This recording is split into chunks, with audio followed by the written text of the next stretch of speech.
What's up, everyone, and welcome to the New Year's Eve Prowl Nation party. This is Queen of the Prowl here, and we might have other guests pop in. Who knows as the time goes on tonight? But I just wanted to be able to come and hang out with you guys one last time before the year ends, and wish you a happy New Year's and thank you for hanging out with us and sticking with us throughout the year at Detroit Lions on the Prowl.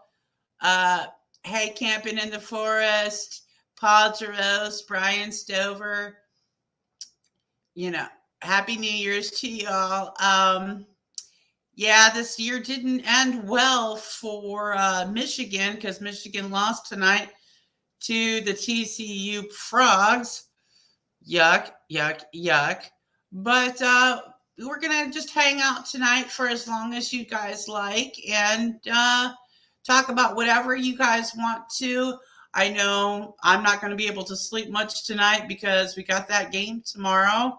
The game experience. Thank you so much again to Dr. Detroit for making this experience happen. I know that the family is super excited about it. And, and this is going to be the first game day experience for a lot of us. And I know this is going to be a stand. Yeah, I mean, it's a sold out game. So that's going to be absolutely uh, amazing to uh, go and experience. And I can't wait to see you all. Whoever wants to come to the game tomorrow, I'm going to be in section 138. So make sure you come and say hi. Yeah, Brian Stover, win or lose, I'm going to have a great time. I am planning to roll up to Ford Field, living my best life. Here's Johnny. Yeah, thank you. We're definitely gonna join. And look who's decided to pop in. Yep, Lady Mr. Poppy. Adam. Hey, how's it going? How's it going? Oh yeah, I don't think I'm gonna sleep tonight, Tim. I don't think that's gonna happen. Uh, it's close, man. It's close. It Ah, is so close. So did you get a chance to see the Michigan game tonight? a part of it.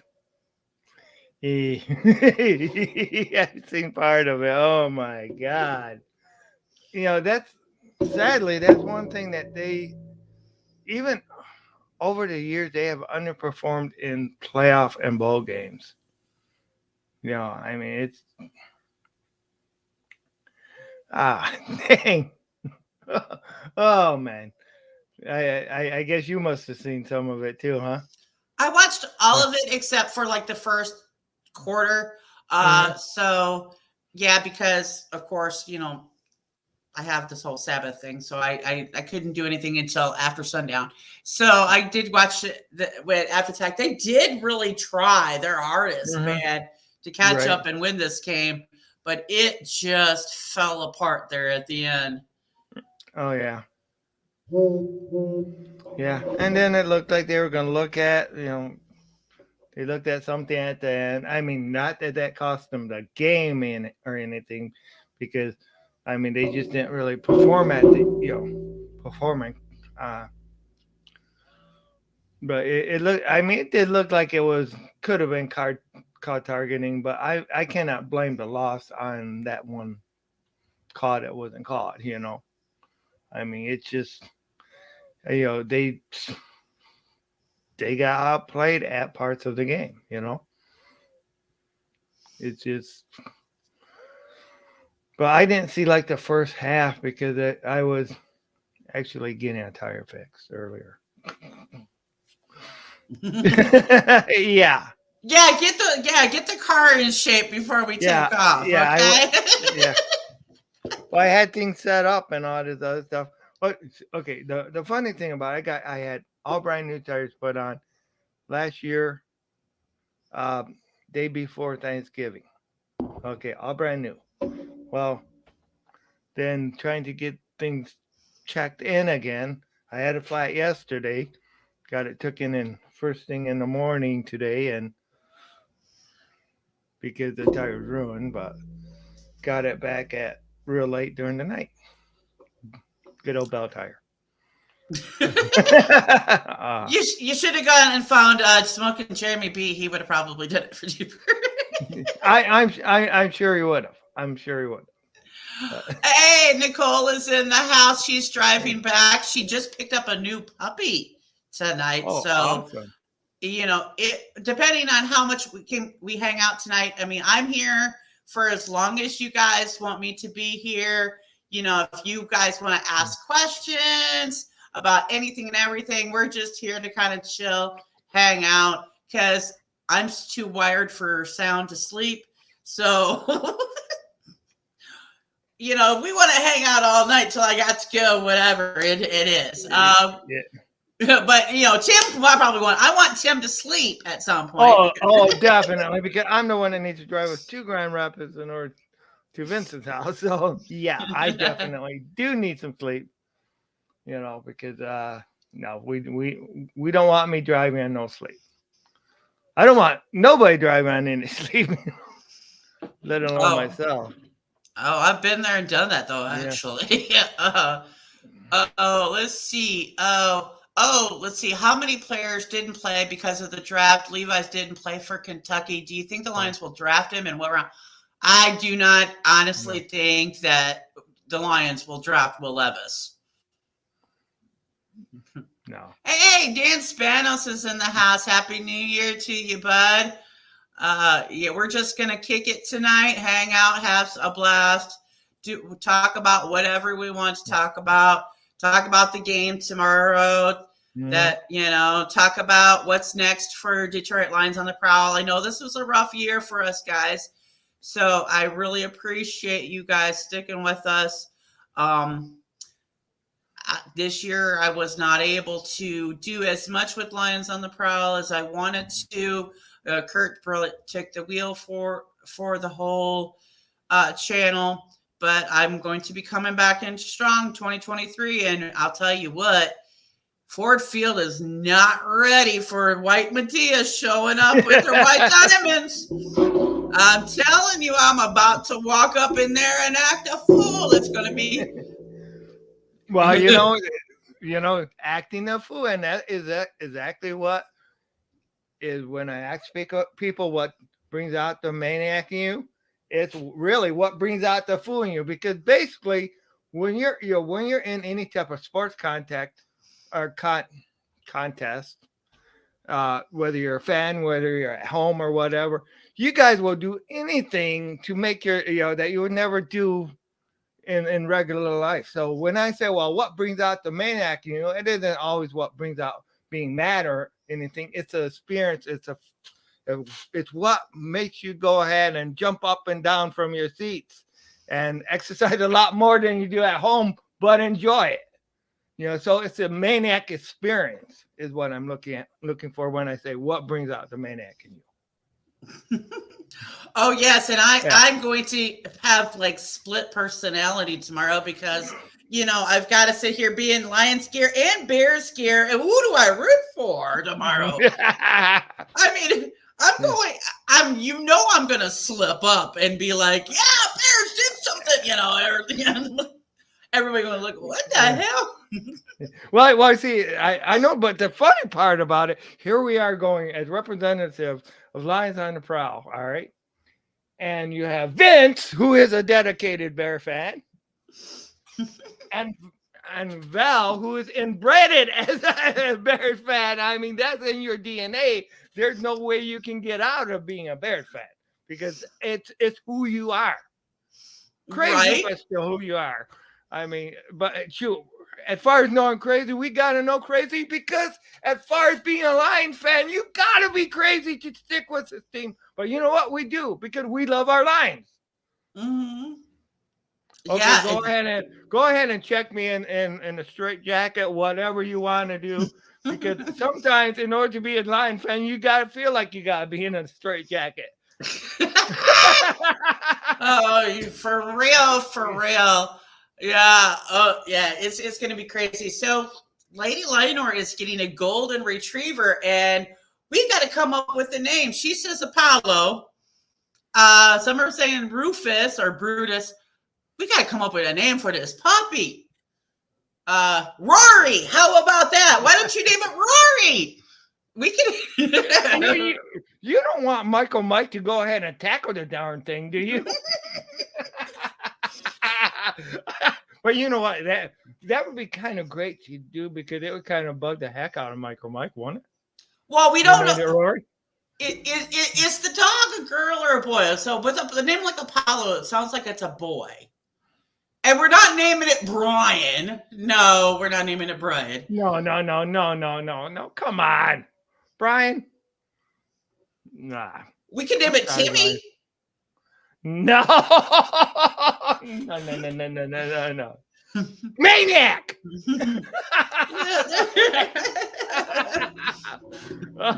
Hey, you know, could you just see somebody trying to break into her house and somebody say, "Heal, maniac, heal!" Killer. Nicole says it's a boy, and she says, "Oh no, if the Prowl family names it, the poor thing will be laughed at forever." Oh no. We're not. We won't laugh at it. Who's gonna laugh at it? Oh, Paul Drew says, let's see if Swift plays himself off the team. Several Playboy coming back. Brockers, Harris, Bryant, and a few others. Happy New Year, Michael Huck. Thanks for joining us. You're always here with us, Mr. Reliable himself. I think Swift is going to play himself off the team. Yeah. I really do. I don't think. Oh, Nicole. Here's what you can name him. Name him Jared. You don't want him to be Golfo now, do you? No. Okay. No. She went to Jared. I don't think you know. I don't know. Oh boy. You just don't be drinking when you name your puppy, okay? And definitely don't let Val be drinking if you're going to name the puppy because, oh my God. I'm not naming him after golf, she says. Okay. Well, how about Amon? Name him Amon. For sure. There you go. That's a cool name. He's golden. Name him Tate. I don't know. OMG. Golden Tate. Okay. Oh. And by the way, do you hear there is half-price Fatty Matty Patties at the game? Nobody wants those overcooked things. Those things would be old as hell by now. And the golden tater tots. Eat one, gain 100 pounds. Yeah, that's a good way to start up your New Year's resolutions as far as if you're trying to lose weight. Go ahead and eat a Fatty Matty Patty. I need to have some. I'm going to need some Dan Campbell coffee tomorrow for sure. Oh, yeah. Where does that sucker get his coffee at? Because I'm going to need some. Brian Stover says, I named a Doberman of mine Barry. How could you do that to the poor dog? Barry. Oh, my. He better have been fast, that's for sure. Oh, like Barry Sanders? Yeah, maybe him. Yeah, that's what I figured it was, Bertha. Yeah, name him MCDC. So, does anybody know quickly what the theme song was for? You know, the Lions played when they had Billy Sims the first year. Wasn't it the Queen song, "The We Will Rock You"? Nope. Well, what was it? Another One Bites the Dust. Oh, yeah, you're right. I knew it was a Queen song. I got the wrong one. Right, yep. Shit. I knew it was a Queen song. Yeah. But I don't know why I had "We Will Rock You." I know they did that one Yeah. too. That's why I had that one in my mind. But unfortunately, once they started playing "Another One Bites the Dust," that was when they started biting the dust. Because they played that for a couple of weeks, and then all of a sudden they started losing. You know, they came on and they won like their first 4 straight, and then they started playing that song, and it was like, woo! Another One Bites the Dust started 5-0 and didn't make the playoffs. Yep. Okay. Mm-hmm. And yeah, the Lions may go back to their '90s uniform next season. Oh my God! Please do not. Please, they said they are going to go back. They're wearing the throwback jerseys tomorrow, but they want to go back to their old stuff and put a new twist on them. I'm like, ugh, really? Those are the ugliest ass things to me. I did not like them. They were better than the gray ones that they had with the sweat stains in the back every time they played. Those gray ones looked like they were wearing pajamas. Yeah, those gray ones were I awful. hated the gray ones. I know I want them to go back to the black ones. I know everybody's pissed off about the black ones, but I want the black ones back. I don't know why. I liked it the black and blue. Mm-hmm. But yeah, not 90s. It's a twist on the throwback. Same difference. They're going back to that kind of era, though. I think they said, what was it? The Billy Sims. They did say like the Billy Sims, Barry Sanders type of era. Mm-hmm. That they were going to put a new twist on the throwbacks. But so Billy wasn't Barry Sanders like 90-ish? Yeah, he was in the 90s. Mm-hmm. So yeah, so it's going to be that. It's just no, those were so like Tecmo, Atari looking at uniforms. Yeah, Seattle had some ugly uniforms. Put claws on their paws. Yeah. You know what? I would love to see a Lions uniform with claws on it. Yeah, especially like on their shoulder pads. Mm-hmm. Instead of that stupid WCF. Yeah, or even teeth marked with a little bit of blood, red for blood. Mm-hmm. No, I don't think they need to be dealing with red. I don't know. I mean, I'm fine with the blue. I'm just saying a spot for you go ahead, you have the teeth mark or the claws, and then you just have like at their fingernails or the tips of their teeth, you would see like a little bit of what would be blood stains. Not major red. You don't want to be scaring kids and stuff out there. They gotta, Well, the lions are supposed to be fierce, animalistic. They're supposed to be the king of the jungle. What they do. We're not going to do what we did that one game or that one show. Go back there. I know you can't see our background real well, but they need to change this logo. I want to actually see a real like ferocious lion, like one of the logos that we had before, the first logo that we had, or something fierce. It's just not this. But it's better than anybody else's in the NFC North. So, unfortunately, yeah, those colorations. Oh God, those gray jerseys were so bad. Because every time they go out in the field, they'd be running around sweating, and it looked like they pissed their pants. I know. It's just I agree. That was a foul and a half. Yeah, I do not want them going back to those old jerseys. We'll be back in a bit. Where you going? What you got to do tonight? You ain't got shit to do. I know damn well you ain't got shit to do. The Bears look like a toilet seat. Yeah. Mm-hmm. Mm-hmm. Yeah, I think that on somebody posted that where they said the Bears symbol. Yeah, it's been a running joke for a long time. Even Bears fans hate that logo. They hate the C. They want but even the Bears, they have the Bears head. But if you look at the Bears head, that bear looks cross-eyed. Yeah. Yeah. So in other words, what's a bear been smoking, huh? I don't know what the hell. So, I mean, they would have to change that too.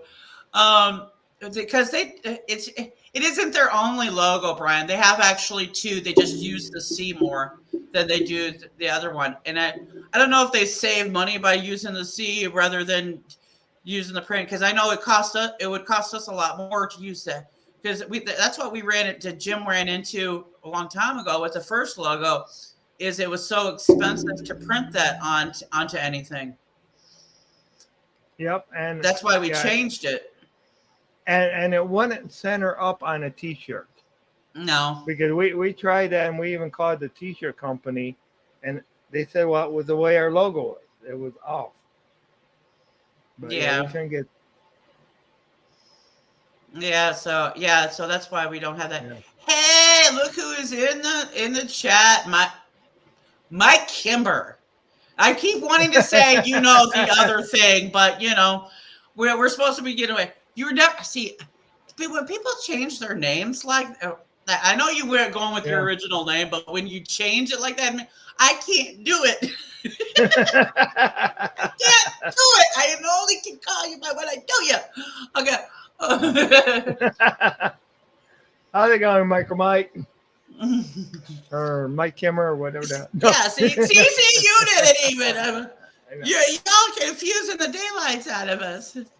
That C is like the Detroit Tigers D. At least the Detroit Tigers D looks a little cooler. The C just looks this. What is the little dippy thing in the middle of the C at the right? Yeah. What? It just doesn't make no damn sense. But yeah, we're going to be doing a lot more Detroit Lions on the Prowl after the season is over.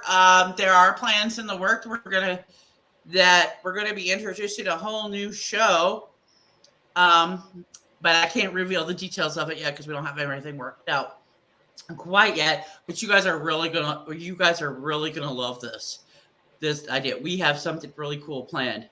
Lidor and I and a couple other people are in the works with that. But yeah, so let's see. Are they going to make the playoffs in 2023? I know 2022 did us dirty with Michigan losing tonight, but is 2023 going to change things around for Michigan?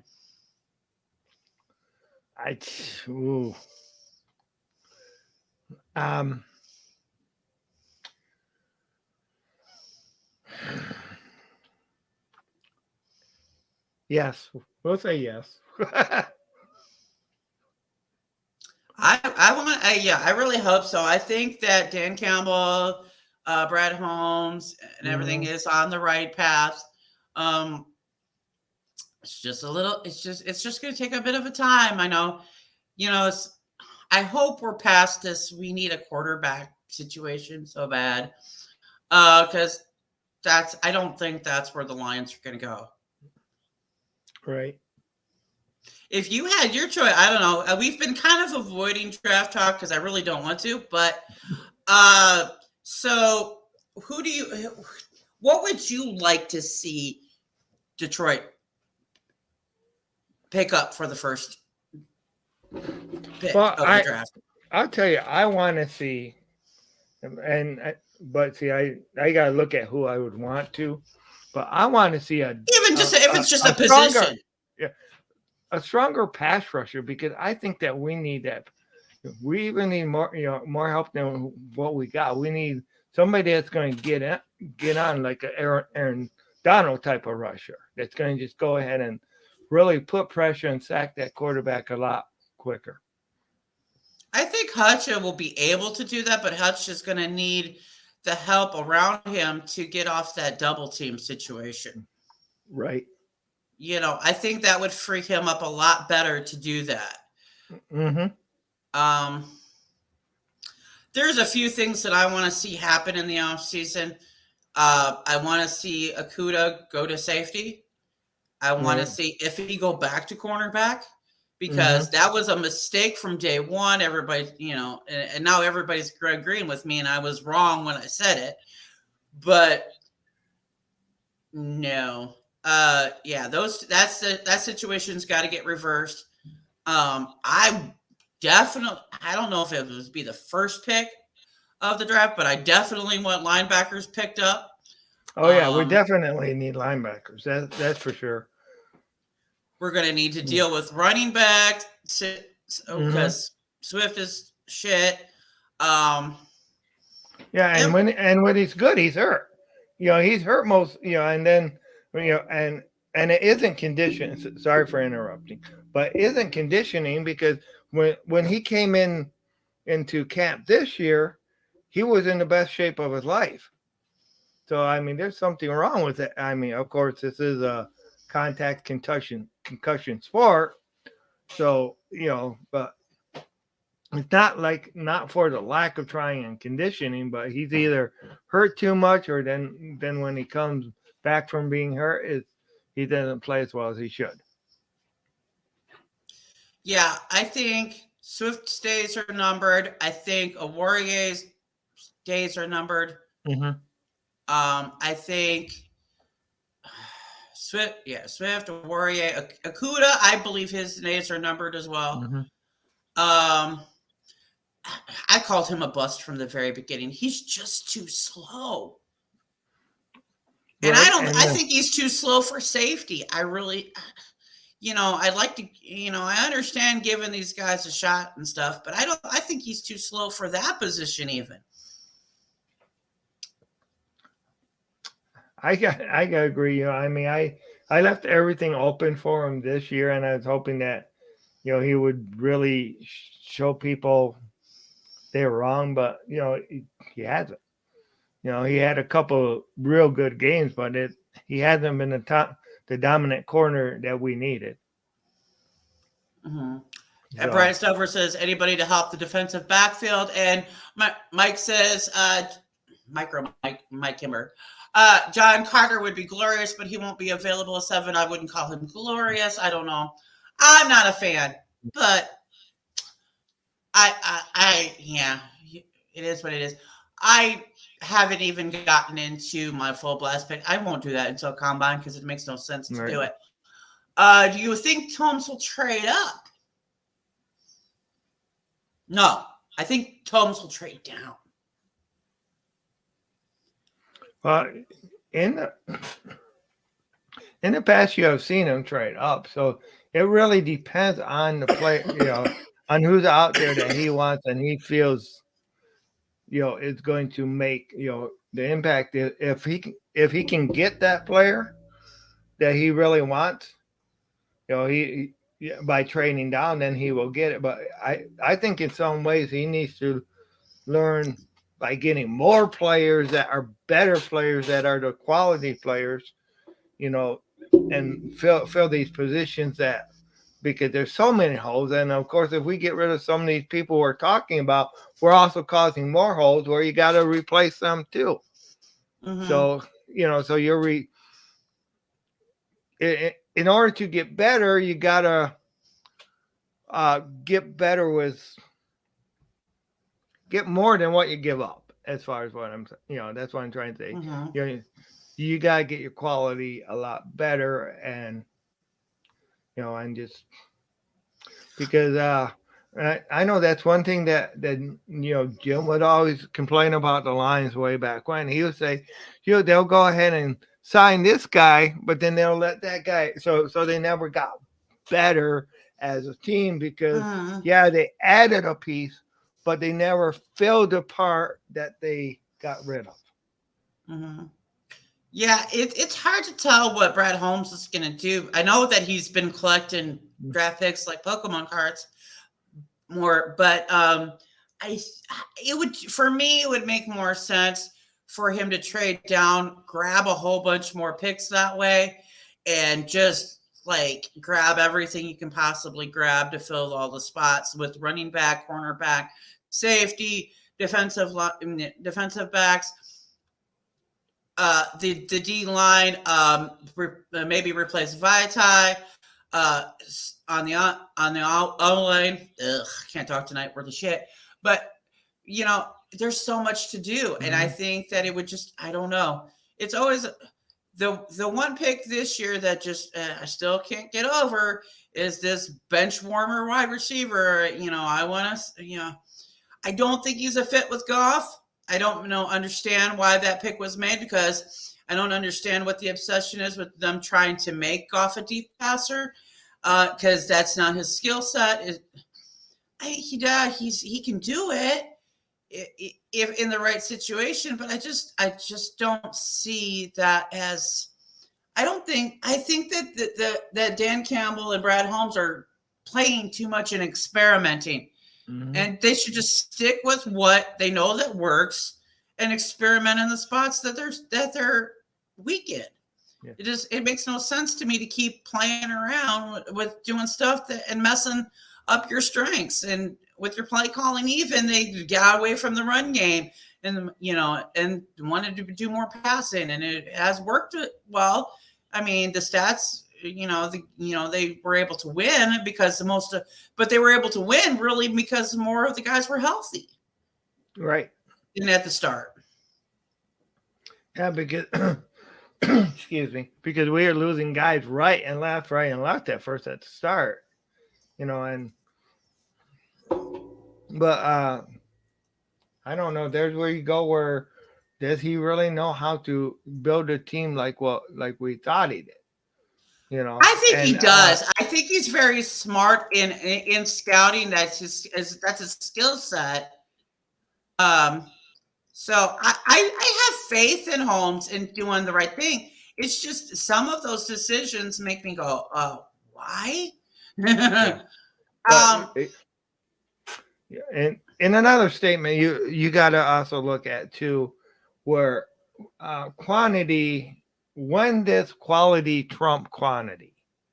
Because if you can get 5 people that are so, but that's not going to change the results of the game, but sure if and make your team better. But if you can go ahead and get that that one piece that is going to be that game changer type piece, because that's one thing that you do need is quantity is not always the best thing if you got to give up quality in order to get it. And of course quality being the speed, the knowledge and everything else. And sometimes you can find those hidden gems too, late in the rounds. But like in order to move up, you got to give up basically quantity in order to get quantity. But then you gotta. I don't see a reason for Holmes to trade up because I don't see the quality of player to trade up for. Right. I don't see it. Even if it was quarterback, I wouldn't trade up for one. There is nobody I have seen that would make me go, oh, we got to get this guy. We got to get this guy. There's just not one yet that I've been able to notice. Yeah.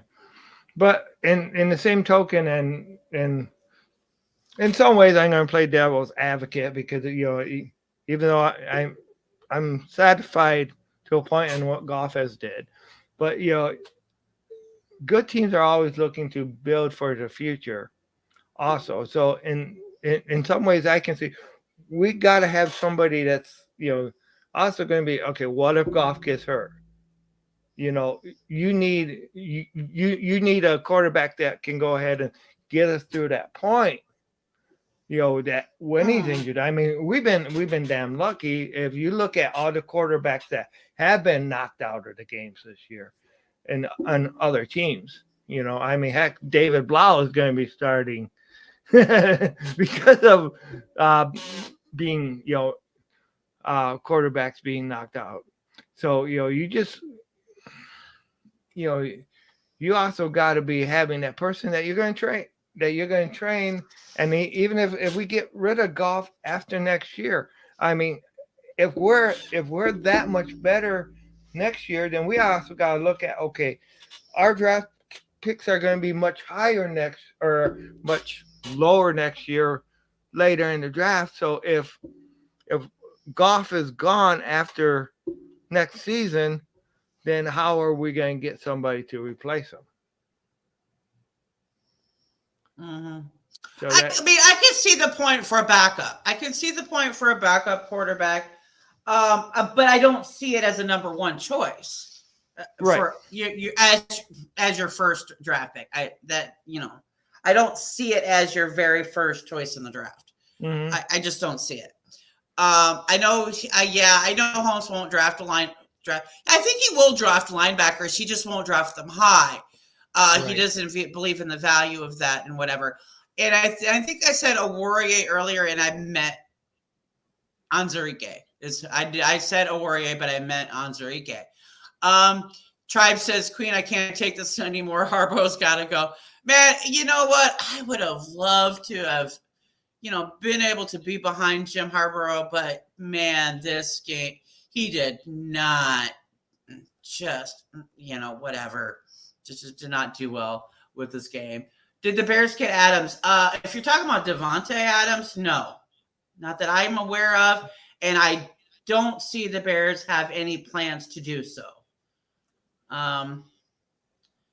Let's see. Yeah, did Megatron have to slow down for Stafford's passes? LOL, not.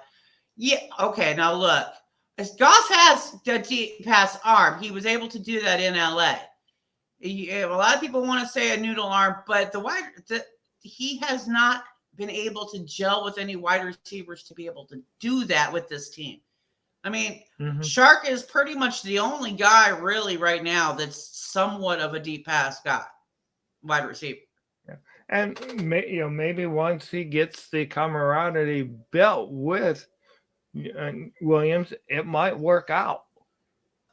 Where they can go ahead and get their speed more or less aligned, where Williams can go ahead and, when they know each other better, pretty much, because that's what really builds, connections. If you practice and you get to know where that guy is going to be, and if his talent is when he can go ahead and really needs to turn on that burst of speed, but don't turn on where he's going to overrun the pass.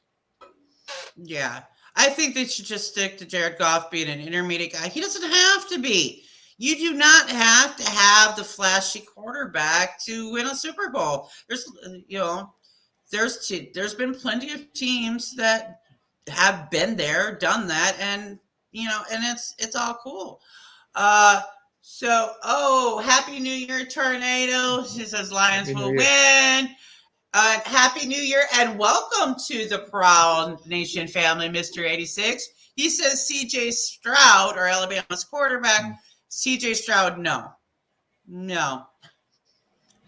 There's multiple reasons for this. He's injury prone a lot.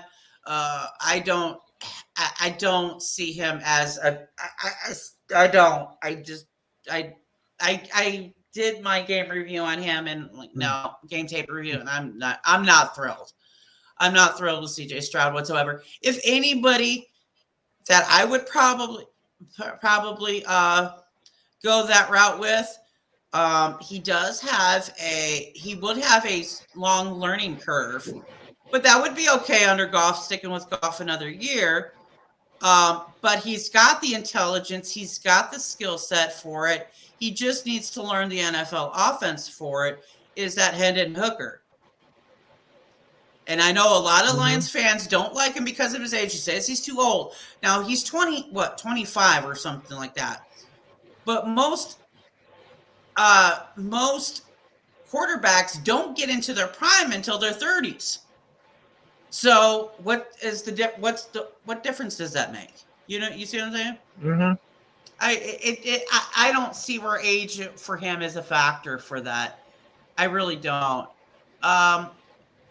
Paltrows, I'll be really into the Vikings and Packers game if Packers win. My 49ers move up to the second spot. But being more of a Lions fans, I want the Packers to lose. We all want the Packers to lose. FTP every all day. Yeah, exactly. FTP the Packers. Mm-hmm. Yeah. No. Yeah. They need to. The Minnesota needs to kick them to the curb tomorrow as well. Lions can stay put this coming draft, but then again, Kentucky's offense was non-existent without Levi's. against Iowa. Yeah, but I looked at him. I think he's going to struggle in the NFL. I really do. I just don't see. He's not a mobile Stafford. Stafford's way more mobile. I'm sorry. He's way more mobile. Stafford is way more mobile than whatever that dude, Mr. Banana. Oh Uh, boy. uh, oh, happy New Year, Yeah. Happy New Year. Anthony! Happy New Year. By Turkey Day, they better be on the same page. Well, yeah, they should be on the Oh yeah. They should be on. Am I in love with Goff? No, I'm not in love with Goff. I'm not in love with Goff. I'm only. My thing is that a lot of people don't understand that there are two types of quarterbacks, and you can utilize both in different ways to achieve the same result. It's not that I really like golf or whatever, but I understand that him as a game manager quarterback, he can be successful in Detroit. If you utilize it, you have to utilize a game manager quarterback differently than you do a passer, that flashy passer quarterback. Okay, that's two different styles of game going on. With Goff, it's the run game. That's the excel. It's the intermediate passes. It's the ground and pound down the field. It's not exciting football in any way. Right. Two types, losers and winners. Ha ha ha ha ha, Brian. Okay. No, it's two styles of quarterbacks, and they can both be successful. There has been plenty of quarterbacks that have won Super Bowls, and they couldn't throw that ball down the field to save their life. Like Joe Montana. Joe Montana, Rex Grossman, what's my favorite guy? Kyle Orton, that did it. Yeah, so there's Right. been plenty that make it there and can be very successful with it. They're just not exciting to watch. It's not Right. an exciting game, of whoo, and did they catch it? Oh no. No, it's boring, but it works. But at the same token, they brought in Williams for a reason. Yeah, they're You know, overusing him too.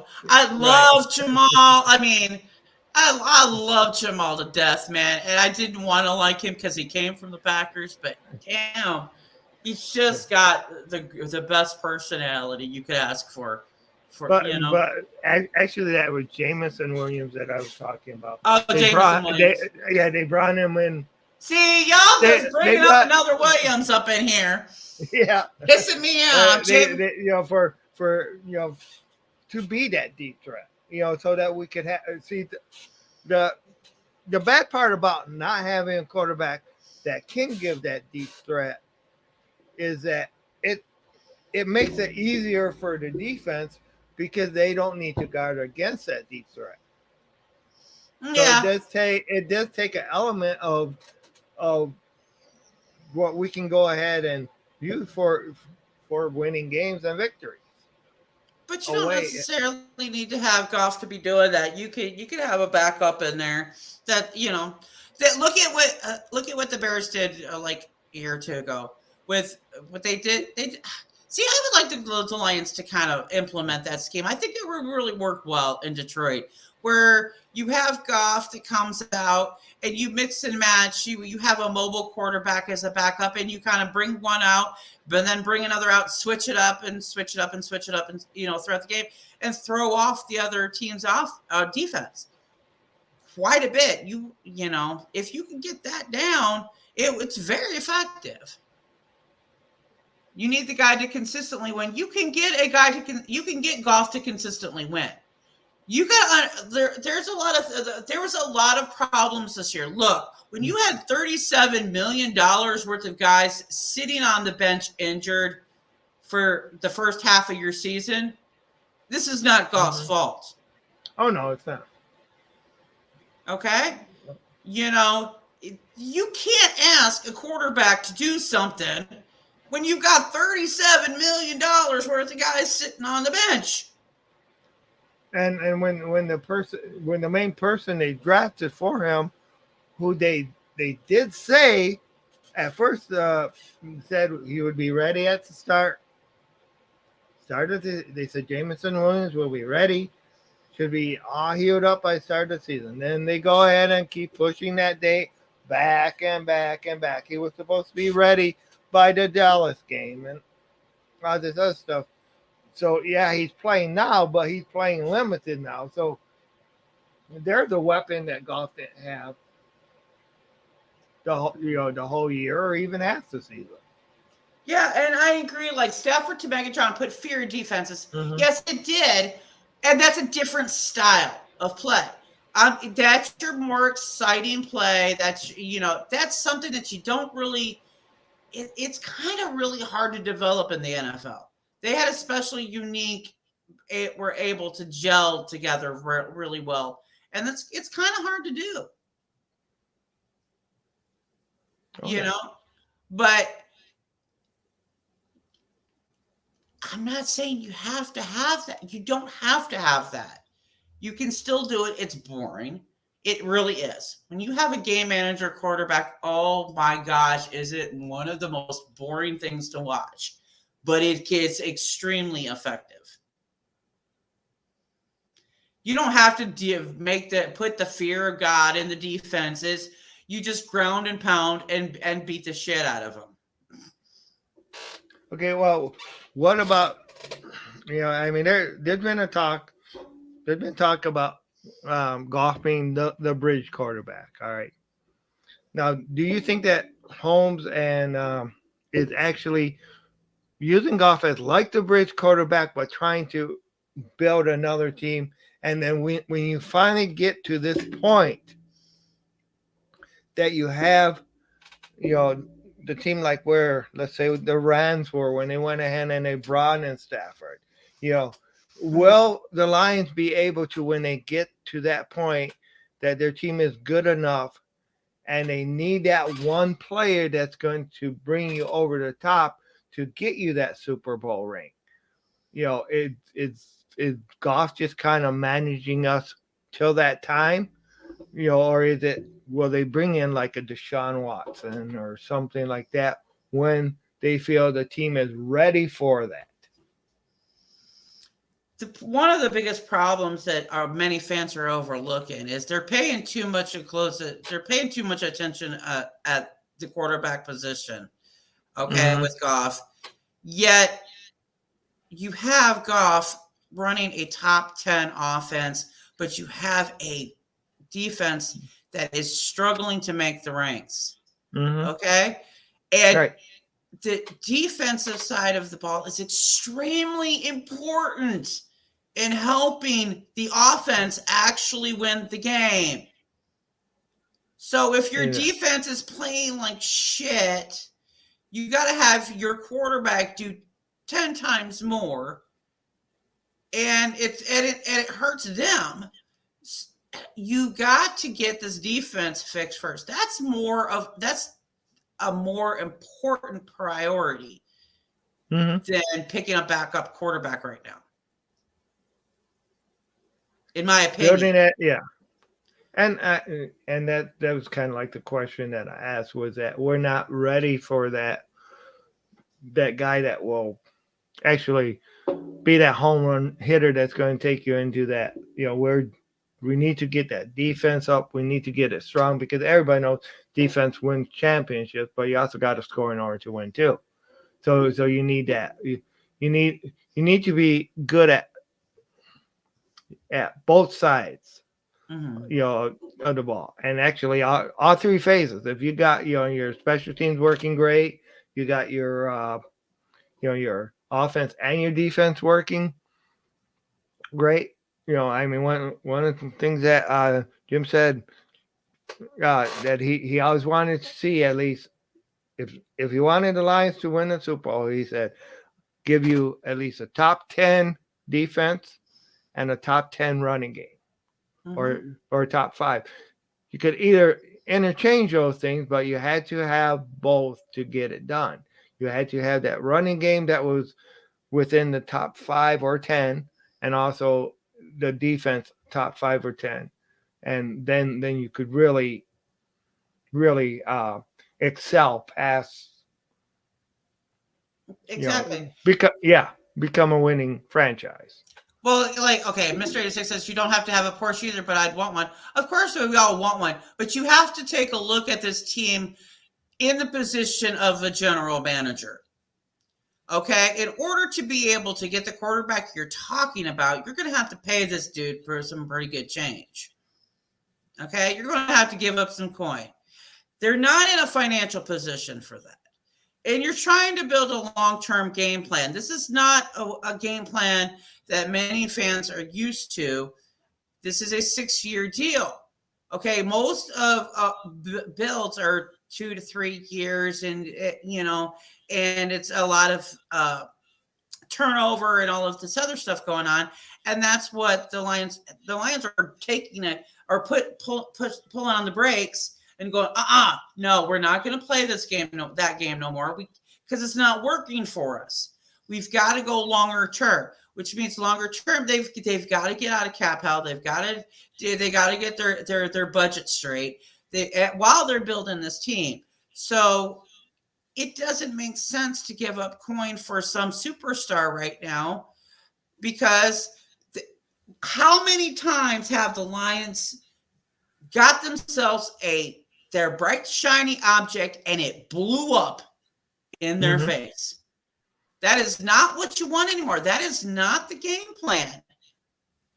The game plan is to build the house. You do not want to get. We talked about this when Jim was alive. About the building the house scenario. Okay, Lions fans want that bright shiny object quarterback, right?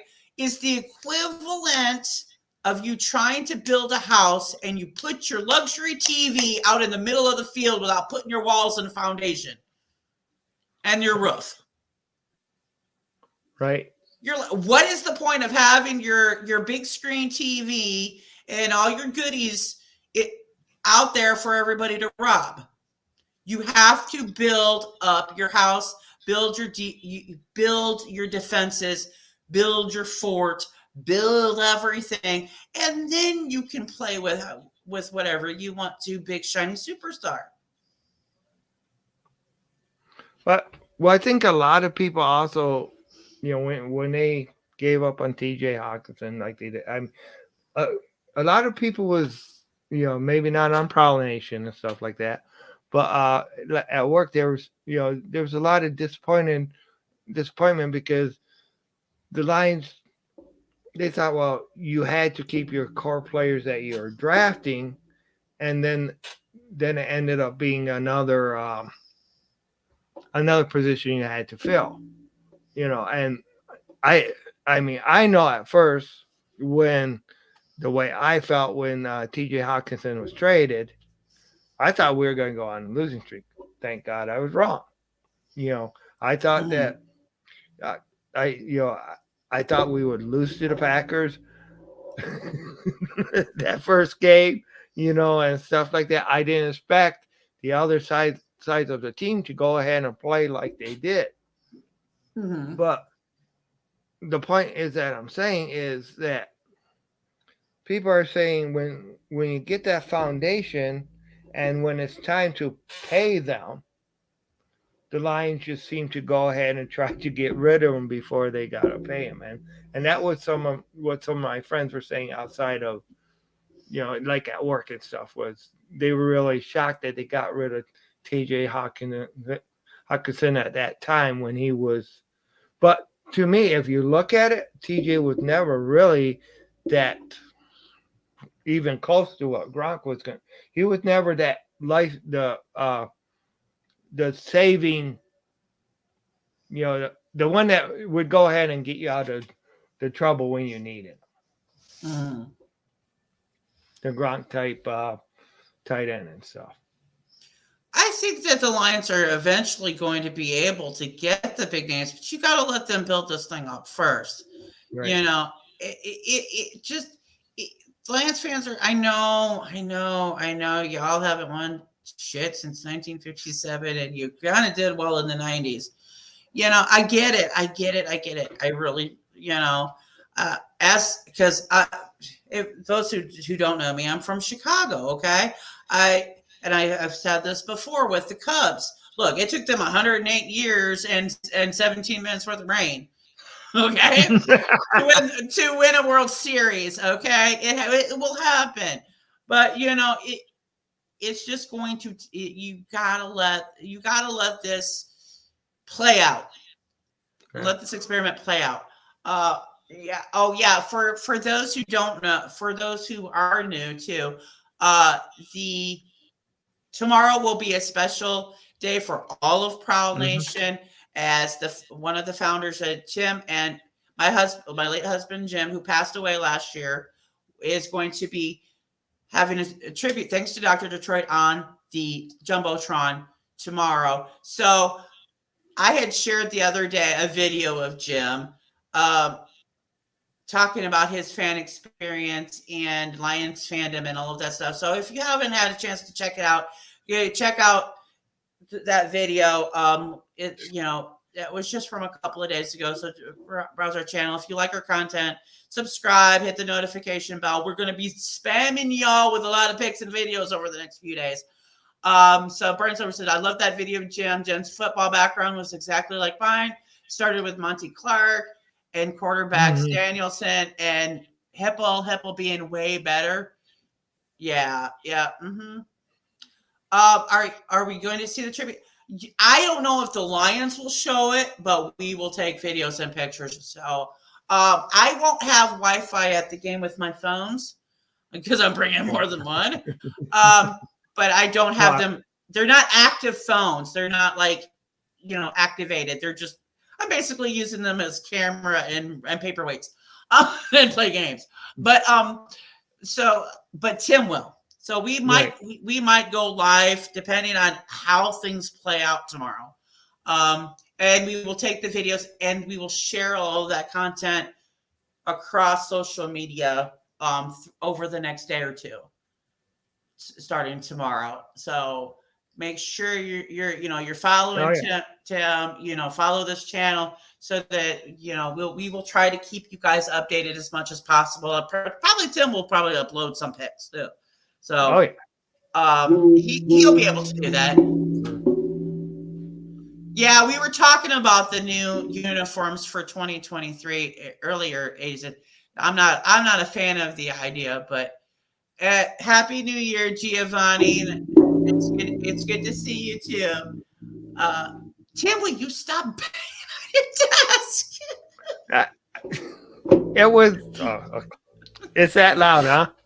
Yes, boy, you sound like you're putting New Year's Eve dropping the ball on us. Well, I had my phone on vibrate, but I shut it totally off now. So. Yeah, CJ Stroud picking Georgia apart. I think CJ Stroud's going to struggle in the NFL. Look, this is turning into a Malik Willis conversation again, and I'm not going to go there. We got to get Luke G in that.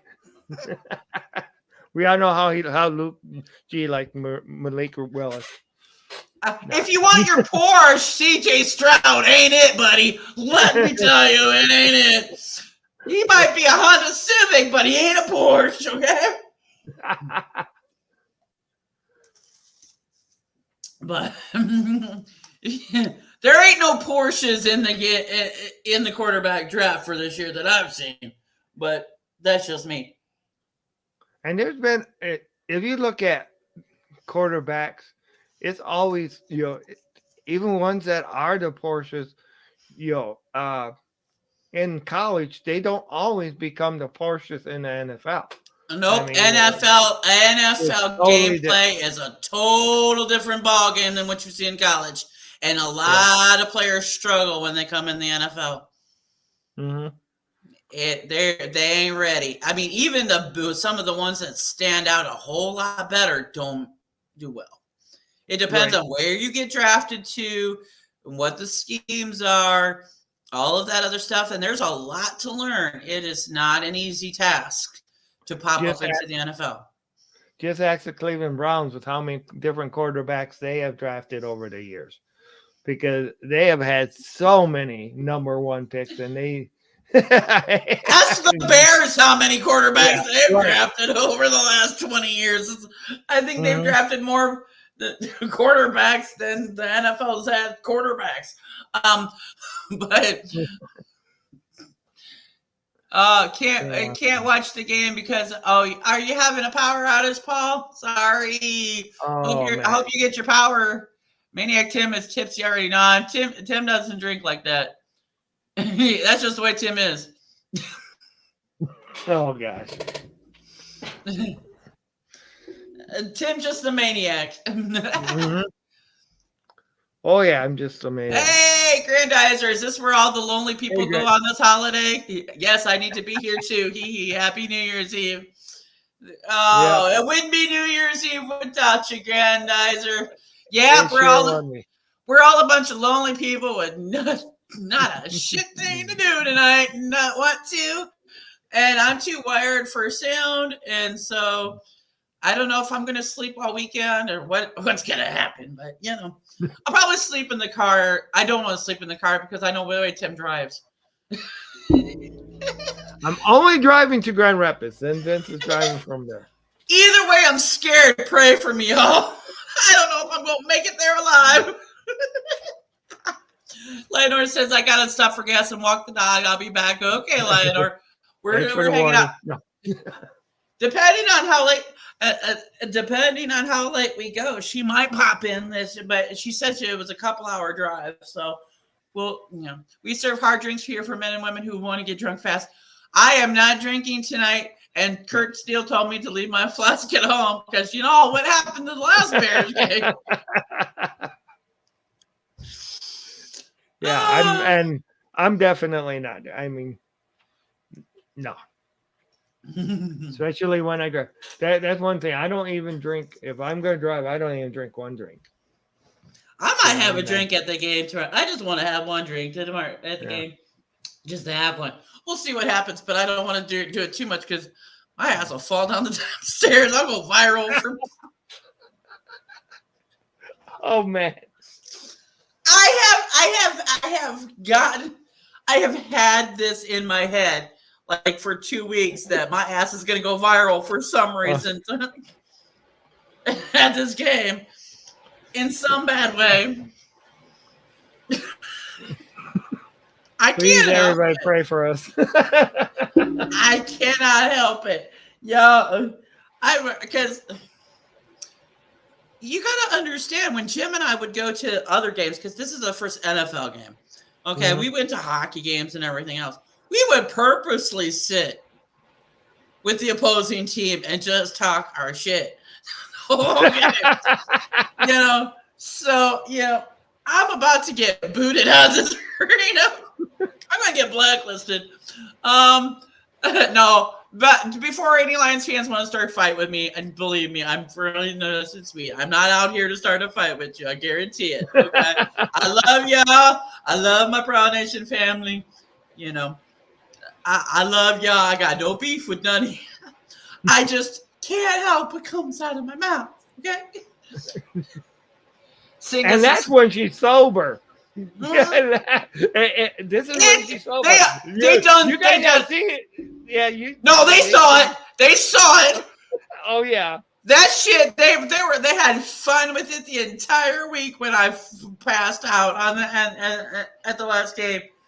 Oh my God! On live stream, yeah. Where my final words, I think, were like, "I love you, but fuck y'all." But I love y'all, but fuck y'all. Oh, but yeah.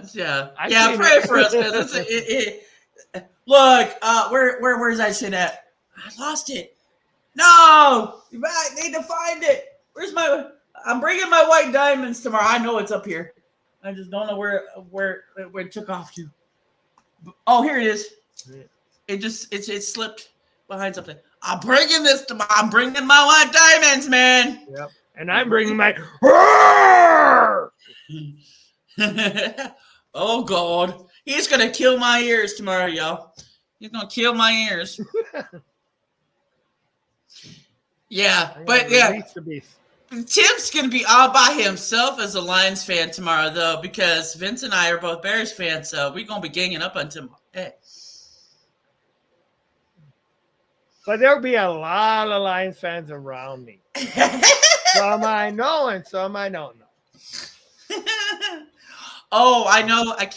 I know I'm going to be able to see Dr. Detroit tomorrow. And we're going to see Right or Wrong tomorrow for sure. And who else? I don't know. But if you guys go to the game tomorrow, though, and I don't know who you are, just come on up. I'll be 138. Just let me know who you are. Okay? I'm going to ask two things of you. I need a hug and a selfie, okay? Because this game is for you all as well. This is a Prowl Nation moment. Oh, Yeah, so, yeah. Oh, Happy New Year, Eric Wallace. Good to see you. My favorite quote, courtesy of Val, that game. Yeah, Michael Hug, yeah. Oh, Jim's Ashes Trump Val's Diamonds. Oh, yeah. Yeah. Yeah. No, that's just to even the playing field, Michael Huck. I'm going to have Jim's Ashes. We said, I made the joke that it's like probably his middle finger at the Bears. So, and that would be him too. I know that I know that if he was alive, he would have found that joke hilarious as hell. But yeah, but he will. Yeah, he's coming to the game with me. I don't know. I have the necklace sitting there. I don't have it on me at the moment, but I will be wearing that tomorrow as well. I will remind her. Mm-hmm. If she did I'll have it on. I will remind. I'll have it on. I'm just curious because Vince is going to be determining my Bears gear. I'm going to be bringing some things myself just in case, but Vince is going to. So who knows what that's going to work. Oh, brother. Oh, Mr. says, I have been a Lion fan for over 50 years. It's been a good season for a rebuild. Oh, we don't use the term rebuild for this. This is actually a build. You can't, and the reason why we say build over rebuild is you can't rebuild something that's never been built. What row are you in? I'm in row 9. 138, row 9. Let me double check this shit because I know I said 139 before and I got it wrong. Hold up. Let me go. Let me look this up and see. Shit. How do I look this up? Because it's under. Okay. There. Okay. Here it is. I got it. It's coming up. I am in 138, row 9, seats 7 through 9. Yep. We will be directly behind. We'll be kitty corner behind the goal line, across from the big screen, so we can see it clear. The big screen clearly, and get a clear view of it. If you could have a good New Year's Eve celebration, what would it be? Party at your house, go to the club, live music, or quiet evening with a favorite food or other? Tim, what would you? To be partying in the locker room with the Detroit Lions. That would be my ultimate, to be just partying on the field in the locker room that would be a great New Year's Eve party. See, I don't care what I do. I know that tomorrow's I'm going to be living my best life because that's the best way for me to celebrate the start of the new year.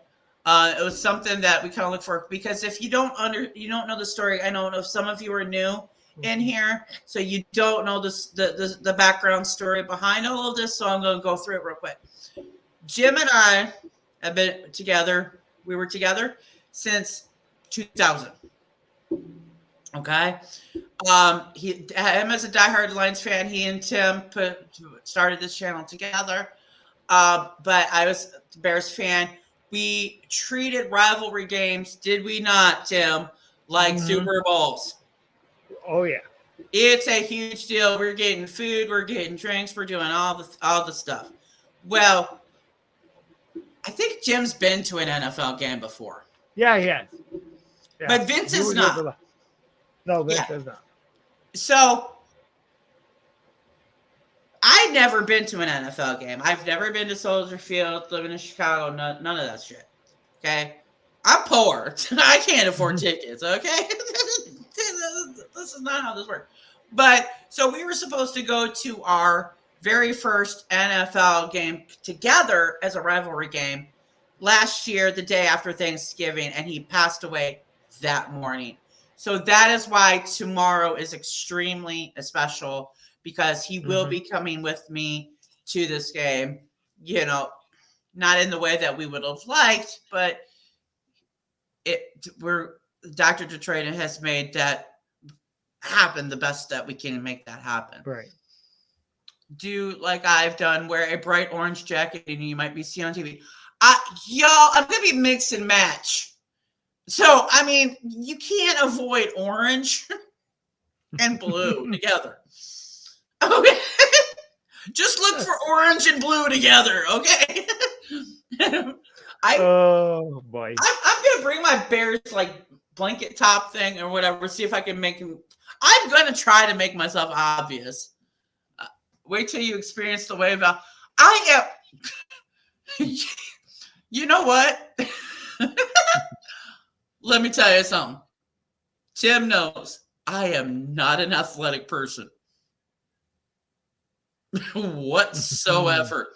They'll be all doing the wave, and I'll be like catching up 20 seconds later. Plus,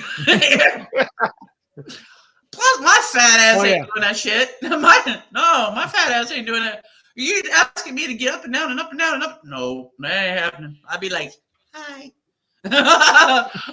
You do the lazy wave. Yeah, right. You'll be lucky to get this out of her. Anything? Oh no, I've been practicing my dance moves, y'all. I'm gonna make we'll see what happens. We'll see what happens with the dance moves. But I'm gonna try to make it obvious. I'm gonna bring stuff to try to make it obvious. As best as I can.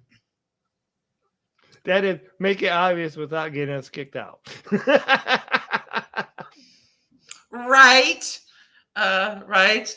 Yeah, but when Effie comes on the field, we don't know how that's going to work.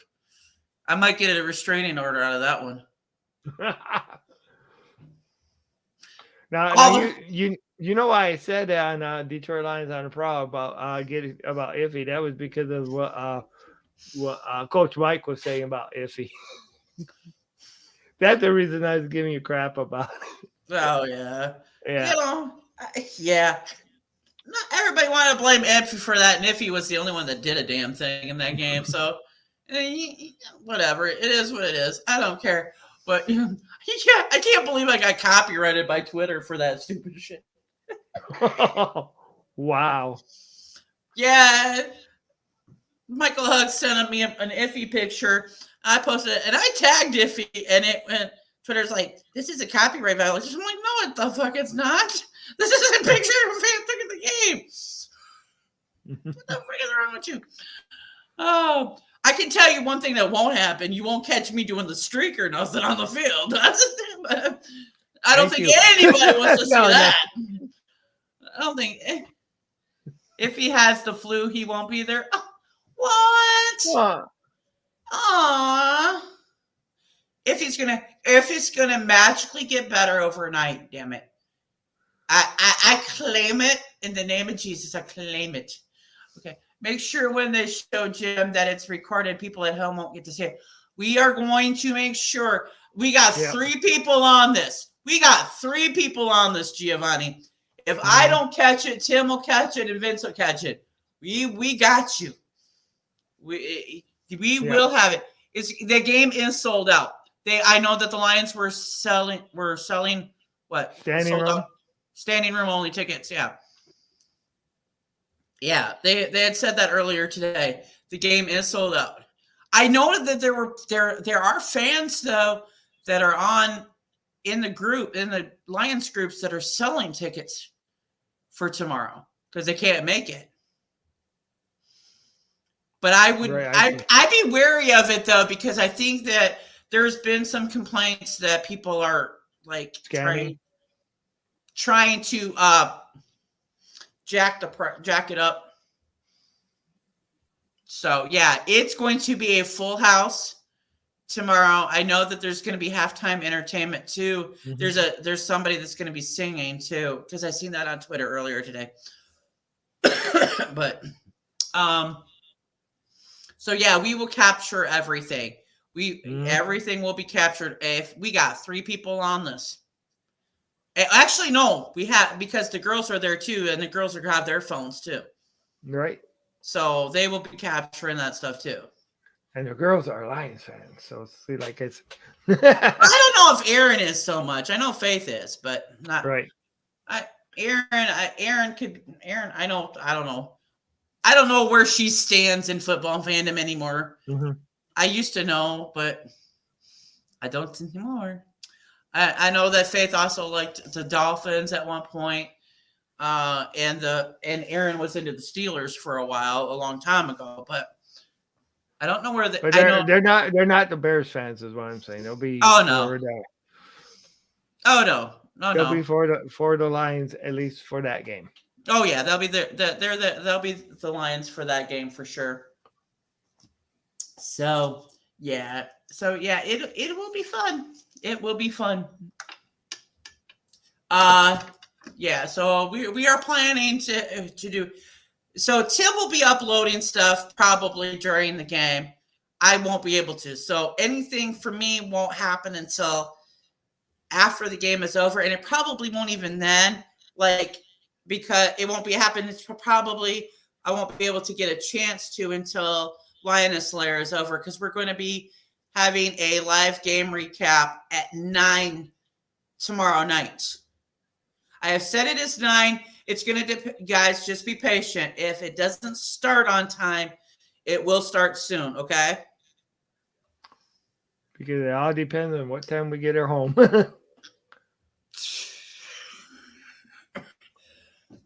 Right. Weather's fun. Weather's gonna be great. Yeah, I know that's. I'm glad it wasn't last week. That that would have been hard to make it last week, but. Oh yeah, and it's just in time, because Monday we're gonna get hit again. Did you see that? I heard there was one coming. Yeah. Go ahead. We're gonna get hit again. Yeah, did you see what Grand Rider 12 said? Oh, I thought Tim was gonna wear his straight jacket for tomorrow's game. What brings out the maniac in you? That would be awesome. The person between the two of us, the one that belongs in the straight jacket is me. But Tim will sit down and be asleep. No, I'm not sleeping at that game. That's for sure. We're gonna draw on Tim's face during the game and take pics. How about that? No. I'm going to be all. I got my energy pills. I'm not going to fall asleep. At live games, it's a little different. Let's hope. TV's different. Because his ass was asleep on my couch like every freaking Lions game. Like everyone. Like, dude, you come over here to watch the Lions game and you asleep. You would piss Jim off to no end with that shit too. I know. And I mean, I would get the monster drinks and all that. They didn't work for me.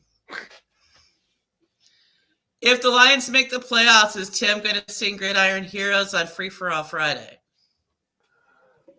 I know that's that question. Oh my gosh. Maybe we'll have a chorus and everybody will sing it. I ain't singing shit because I don't even know the words. Oh, don't worry, Grandizer. We'll have it right in the comments and everybody can read them. Nobody wants to hear my ass sing. Jim never wanted to hear my ass sing, and I was always in the car singing. Jim can sing. I can't carry a tune in a bucket, but even though I was in choir and won 4 straight years in a row, because I can't. I have a very low voice. I can sing like a dude. But watch this game end in a tie. It better fucking not. Oh, that would just really suck. That would really suck. I'm gonna be the tiebreaker then. Damn it! Somebody gonna win tomorrow. Somebody gonna win tomorrow. Oh, Tim's song is "The Lion Sleeps Tonight." Really? You went there?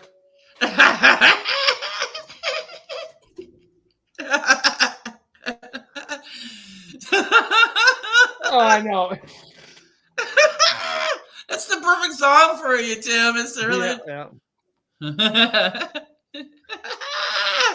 Oh, Grandizer, that's hilarious as hell. Oh man. Now, did you know that I actually got a patent for yawning?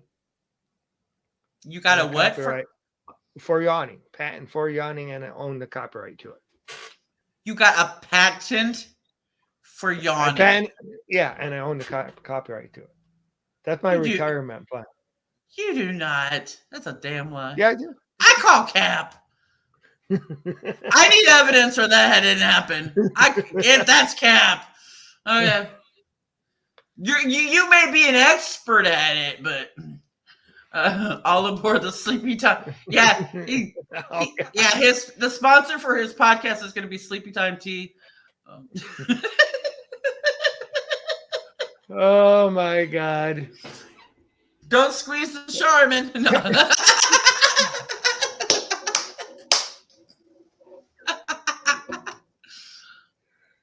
I'm yawning, so I gotta get off. Look at him! See, he can't even stay on the live stream. He's freaking yawning.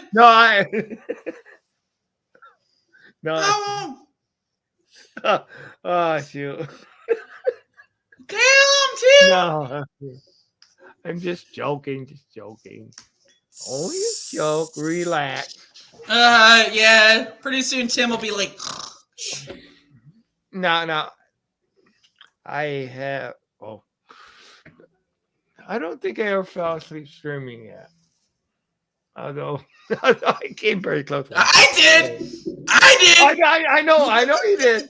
I knocked myself the fuck out. I remember one time I got home from work real late, and I think it was like 1 or 2 in the morning. No, maybe 3. I know I was trying to do a stream, and it wasn't working. So finally, I just said, "No, I'm too tired. I gotta get off." And right when I was just about ready to get off from the stream, Grandizer showed up. But I think I still had to go ahead and get off at it because it was, yeah. So is anybody who is in the chat going to the game tomorrow or no? Y'all better tell me.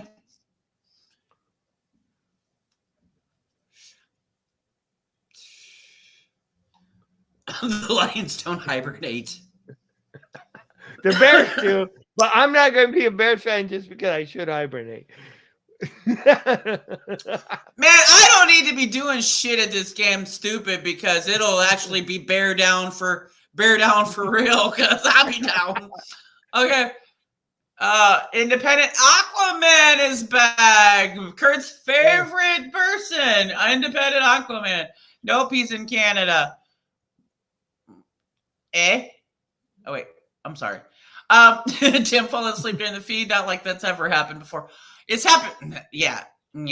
That would be me. But that's when it involves alcohol. I couldn't believe that shit happened either. I didn't eat that day. That's what happened.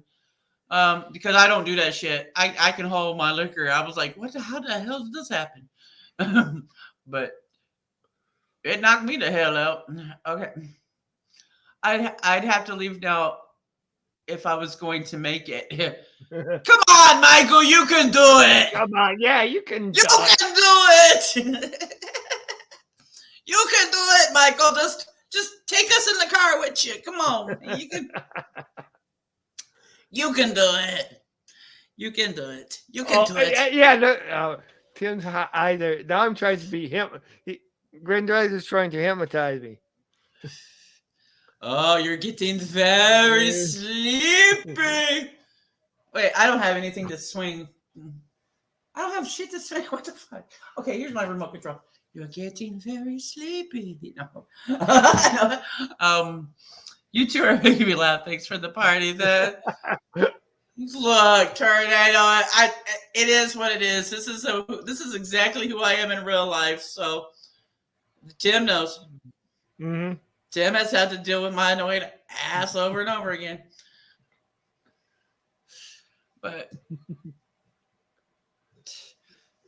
you know, Jim was always the like real cool, real quiet and like fun, until you got pissed off. But no, are you trying to say Jim had a temper? Like for real? Yeah, I know. It was like he had a thermostat. It wasn't no temper. I mean, it was. He started getting mad. Then the anger grew, and you knew he was really angry when he said, "Now I'm," He was like that little fire guy at Inside Out. The little anger. Yeah. Mm-hmm. I was warning Independent Aquaman said I was warning others. Wait a minute, what? I can't read.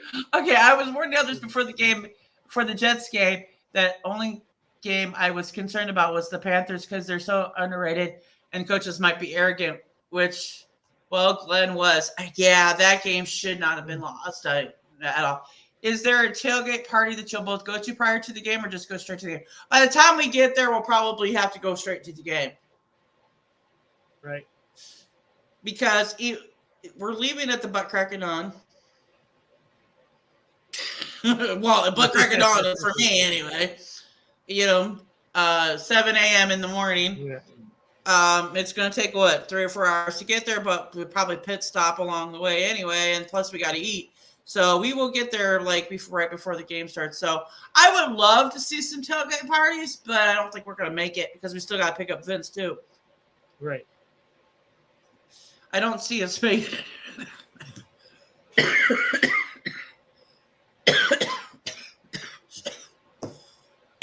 Sorry, I'm not used to it. I mean, I don't see us making it that early to really tailgate. It would have been nice.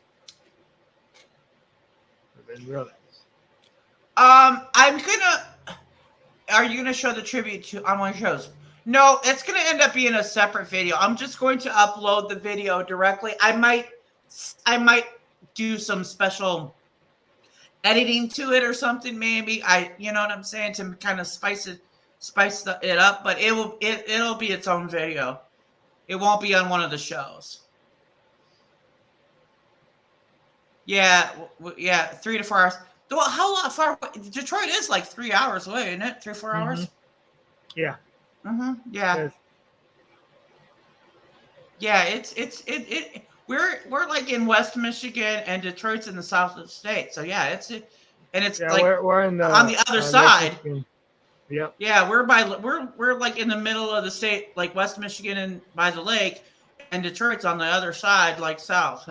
Yeah, it's southeast of us. Yeah, and we gotta make a pit stop in what Vince is in Greenville, isn't he? Yeah. So we're gonna have to do that. But okay, as far as the tribute, guys, any of the pictures and videos that I take will be on Facebook, will be on Twitter, and will be in the community tab of this channel. So you guys will get notification of it. Okay, I will make sure you guys see everything that I take by of. So be prepared for that spam. It's just going to be a matter of time for me to be able to upload it because of the fact that by the time I get back, we're going into Lioness Lair. So maybe after Lioness Lair, it'll be before the guys cover the game on Monday. Yeah, Tim and I are going to get breakfast on the way. Yep. Well, I'm jealous. Have fun. Go Lions, Independent Aquaman. Yeah, I'm excited because I have not been able to ever go to any NFL game. So I'm totally geeked for this. Tim, when you see a Packer fan and you will you will there, always there, smack him and say that's from Ryan Stover. I got one right at work that I would really like to smack. I had one when I worked at this factory. There was we got along actually really well, but he would always give me shit every single time I came to work with the damn Bear stuff on, because he'd be wearing his Packer stuff. But when we got to talking and shit, we talked smack to each other, but he was cool. And like, there's like him and maybe Old Timer Dave, but I can't deal with Packer fans online. I just can't. Well, this one guy, his name's Michael too, but yeah, he's at work. He actually went to the Packer Lions game that was at Detroit earlier this year, and he had given me crap the whole season before that. So I'll tell you, when we did our exercise and stuff before work, I went ahead and said, 1, 2, 3, 4. The Packers lost. I just went ahead and imported some digs into his team and stuff like that. But he was still as arrogant as heck. He says, when I found out my tenant was a Packers fan, I raised the rent. Good job. Granddad just says, I do hope that some people will say to you both, hey, I've seen you on YouTube. That is always cool. It happened to Kurt at the Panthers game. Because he got noticed by someone, and they're like, "Oh my God, that's Kurt Steele!" Yeah. So I'm pretty sure somebody's going to say something. I hope so. I want to be noticed. Damn it, I'm a queen. Shit, notice me. Okay.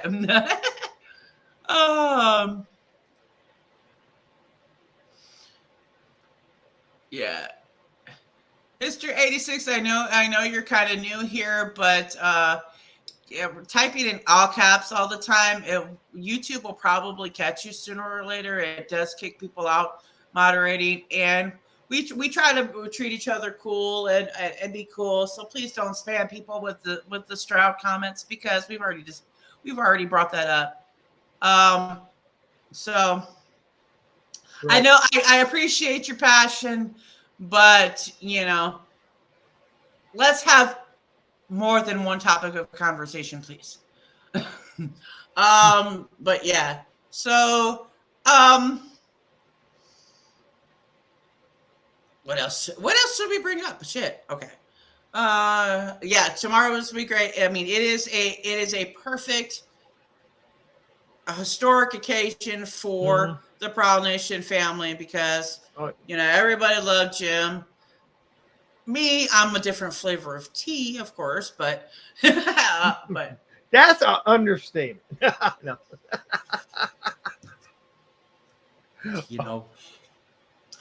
You know what? No, I'm joking. Don't give a shit. Like Dan Spanos would go, I'm scared of you. I'm like, what are you scared? Like, if you got to know me for real, like, who the fuck is scared of me? I just talk shit, okay? I don't do shit. I talk shit. Okay, I'm sorry. I'm like, oh, okay. I'm sorry, Mr. 86. If that's it. I just know that we've had issues here, and I wasn't picking on you for typing in all caps, but I know people have gotten kicked out of the chat before for using all caps, because YouTube kind of doesn't like that. But so I'm not picking on you, okay? I'm just saying that,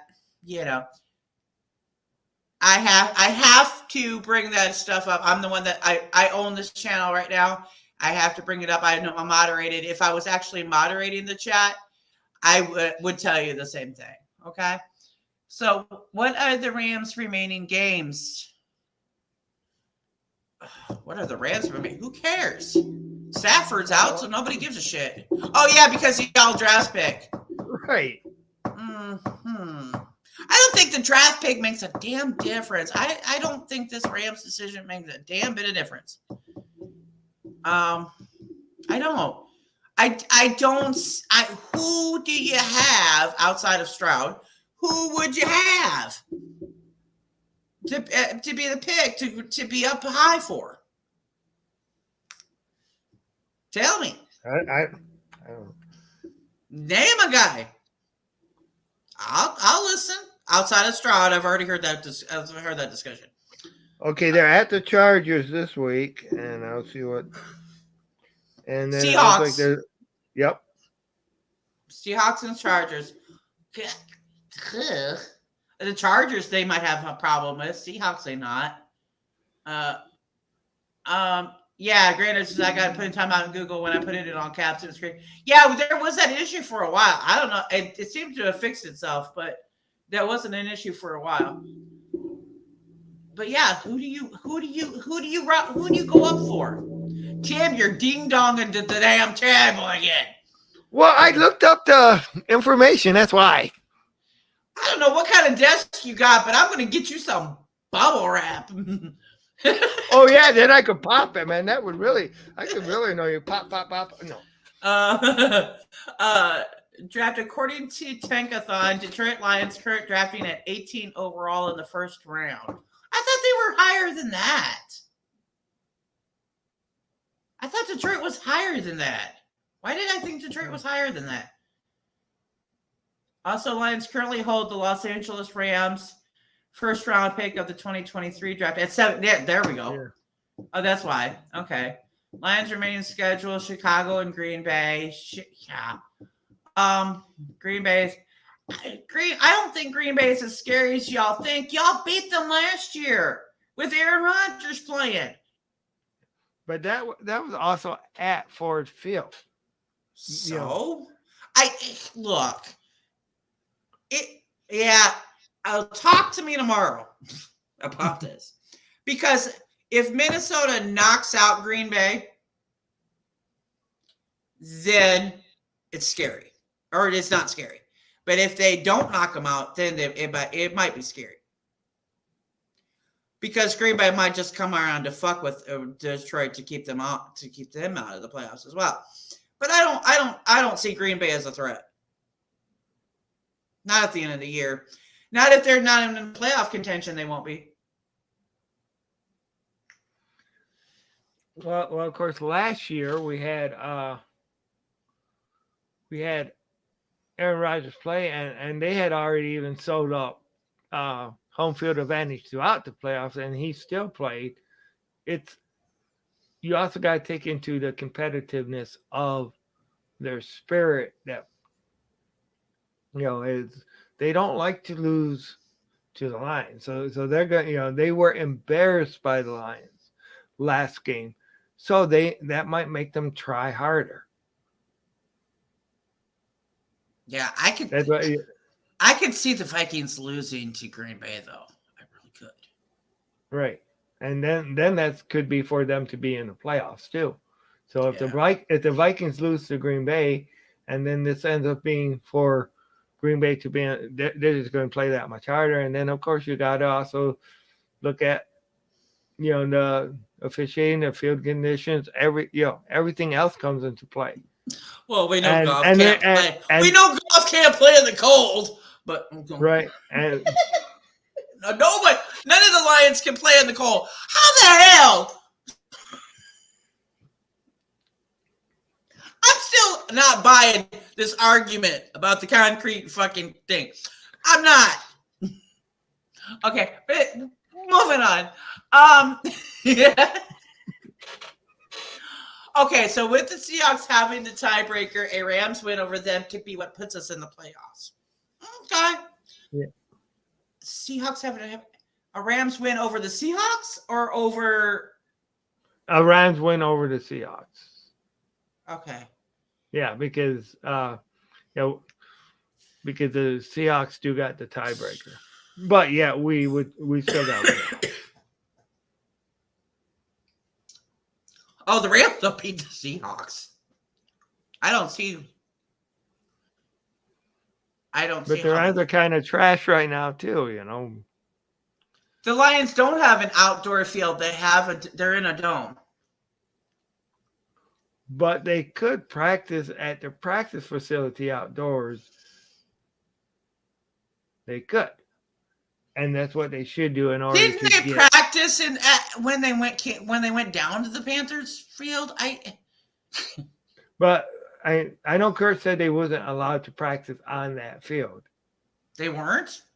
They wasn't. He said something that they were not allowed to, that they were kept out the field. They were probably sent somewhere where there was natural grass or something like that where they could practice. But Kurt said, so Carolina kind of pulled a Bears thing on them. Because Soldier Field sucks ass. Yeah. Mm-hmm. Okay. Practice field. You know what? Y'all, I am so out of the loop. I'm working 2 different things. I don't pay attention to shit no more. And that's got to stop because I am so out of the loop. I'm trying to do my best to keep up with y'all with the football stuff. I was before Jim died, and then this past year I've been just out of it. Thing is, the Panthers played on the same field. Yeah, but if they practiced on it, they were used to it. But by then, if they had practiced on their own field and if the conditions were the same, they had the advantage. Same way with the Bears, be it with their shitty ass field. How do you replace the fucking turf and still have shitty fields? Okay.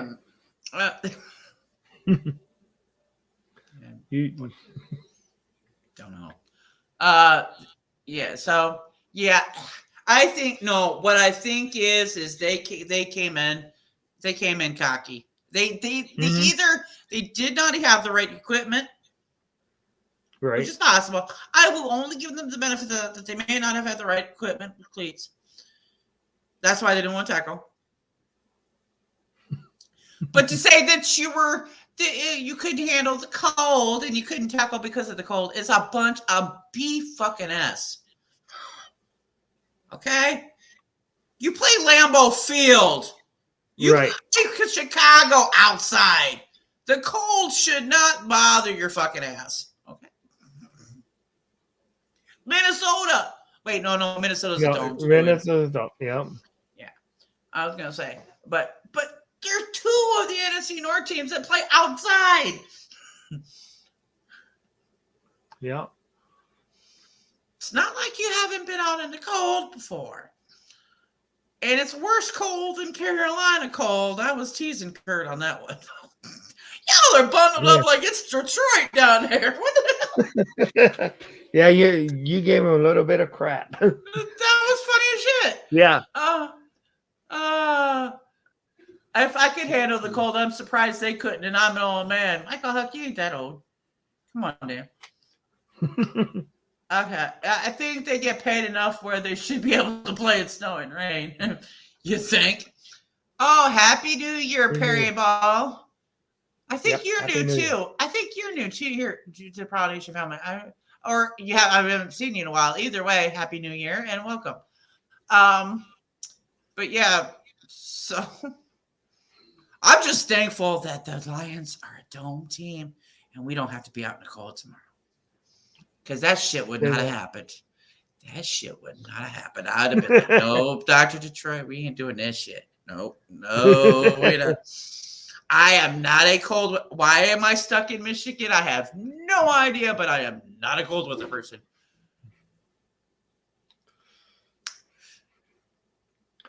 At one time, didn't you guys plan on moving to Texas? Mm-hmm. Yeah. But then that shit changed when Texas got the fucking snowstorms. I did. Oh, I want to go to look. Texas was fine. I say I want to move there, and then they get right where I want to move. They get hit with why? Something's against me. Okay. Lions do roam the deserts of Africa, so they're used to warm weather. However, we're Detroit Lions and we deal with blizzards. Um, yeah. You got an LA quarterback too. So that's from California trying to be used to Michigan weather. Okay. It gets negative 30 here. It was what? Negative. It was negative something or another this last storm that we had. Damn. Sorry. See, look at his ass falling asleep. Okay, we go No, end this. that's a yawn. That's a yawn. I would not fall asleep. Now, when I'm falling asleep, it's like, look, I ain't buying his bullshit. You want to know why? Because this motherfucker would sit on my damn couch, asleep as a motherfucker, and I'd go to say something. He goes, "I'm not asleep." hey, I heard every word. He was 2 seconds off. Yeah, okay. But I can repeat every word a lot of times that people say. Even when I'm sleepy, I will. Doesn't mean that I can follow what's on the TV though. That was a patent yawn. Yeah, I know. I'll bill her. Copyright, damn it. Copyright infringement, man. Okay. Mm-hmm. I wonder if Kurt Steele ever served in Germany or Korea. It gets really cold or even stationed in Alaska. You have to ask him. I don't think he did, but I'm not sure. That's not my cup of tea or my area of expertise. Yeah. John Robinson, Happy New Year. Val, do you think the Bears will address receivers with free agency or just the draft? Ooh. You know what? My dumbass said the other day said that they would probably go after a wide receiver. And then all the Bears media is like, no, they're not. I think they are. They need to. But right now, that's hard for me to answer because I don't know what's out there because I don't do my evaluations till combine. So ask me around combine. Put a pin in that question and ask me around that. Because I don't have any definitive answers draft wise until that time. I am so surprised Val has never had anybody come in behind her in her house. What is it? What? Has ever anybody come in behind her in her house? What does that mean, Tornado? I'm not getting it.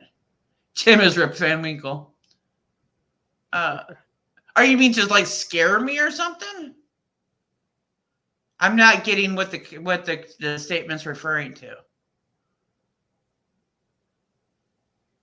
But maybe I don't know. But yeah. I know that it sounds scary in your room. Wait, what? I still don't get what you're trying to say. Would you consider yourself more of a Bears fan or Lions? Look, Bears are my team since 1985 when they won the Super Bowl. For those who don't know my own story, there is nobody in my family that is a football fan. Nobody watches football. I didn't even know football existed till I was 12, and that was in 1985. And I was at a roller rink, and the Bears had won the Super Bowl that night, and everybody got super excited, and I had no idea why they were excited at all. At 12 years old, I had no clue what was going on. They're like, "Oh, the Bears won the Super Bowl." I'm like, okay. And it's funny because my hometown is where the Bears practiced. And I didn't even know they existed. Okay. And so I saw that Bears game a year later. And it's been a fan ever since. So, so yes, I would consider myself more of a Bears fan, born and raised, kind of in a way, but I've always kind of had an affinity for the Lions a little bit as like a little brother type of thing. For me, I know a lot of Lions fans don't like Bears fans because we're obnoxious as fuck, but I've never had any animosity towards them. I've always kind of liked them. You know, I like the Bears and the Lions playing against each other because it's like really smash mouth football when they play against each other. So I like the rivalry together. So yes, I would consider myself a Bears fan, but I'm also a Lions fan because you guys are like family to me. So roundabout answer. Yeah, I grew up south of Chicago, but I did live in Chicago for a while. I grew up like 30 minutes south of Chicago. Well, you're an expert on Lions every week. I have been following the Lions closely since 2000. So I have what 20 now it's going to be 23 years worth of experience with the Lions. So yeah, following them very closely week after week. Well, it was the 1980s, you recall. There was so much going on. It was a super fun day. Yeah, especially with the Bears, a Super Bowl shuffle and Jim McMahon, rock and roll quarterback with his headband and shit. Yeah. Val, did you recall that some Trap City Boys told you to pick a side? Your thoughts? I can't. Look, I can't pick a side, y'all. Because, number one, I love you all, and I like the Bears. So I don't think you have to choose. Look, here's my opinion as a football fan. You don't have to choose. Jim, the diehard Lions fan that started this channel, had a secondary team. Mm-hmm. Because he wasn't born in Michigan. He had a secondary team. He grew up as a Lions fan because his dad was born and raised here and was a diehard Lions fan and kind of grew up with the Lions. But he had a secondary team. You can have two teams that you support.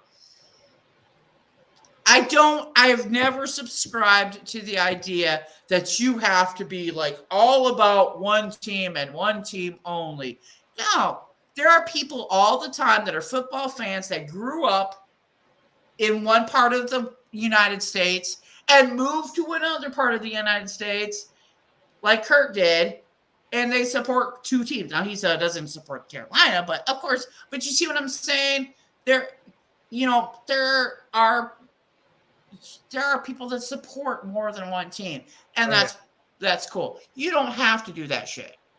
But one thing, Val, is not a team jumper, because there are fans, and I know some at work, that are team jumpers that will only support a winning team.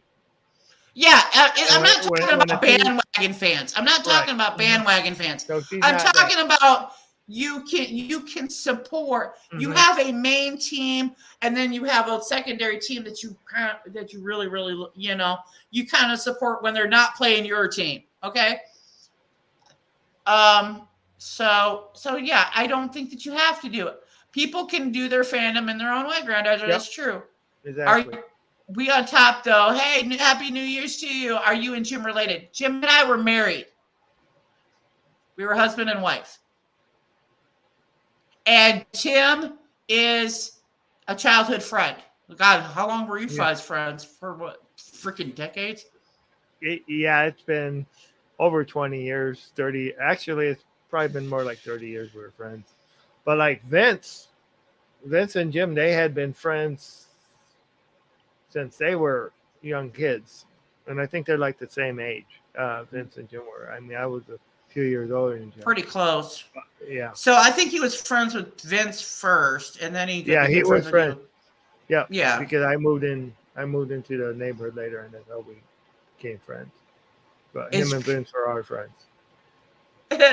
Brian Stover says, "Is Green Bay your secondary team too? Secondary team, Tim? What you been smoking?" I'll tell you. No, no, no, no. And you know what? No. And I'm not going to skip. I'm not going to skip tornado. Val, what game this weekend do you think is a bigger statement? Michigan Wolverines or Detroit Lions? The Lions, I think, is a bigger statement. Yeah. Because I think the Lions need to have momentum coming into this to have a playoff berth. Yet I think why go for it. I think they need to go for it. Michigan Wolverines, yeah, okay. You know, the way the game went down tonight was terrible. It's not the way we want to go out in 2022, but hey, you know, I think a New Year's Day game at home with the potential to go into the playoffs is a much bigger statement. Now, if they would have got it done, okay, and went to the college championship, but see, one thing, I mean, over the years, Michigan has not stepped up in bowl games, and that's what really sucks. I mean, there's been like a lot of like Rose Bowl when that was Pac-10, Big Ten games, and that was the game.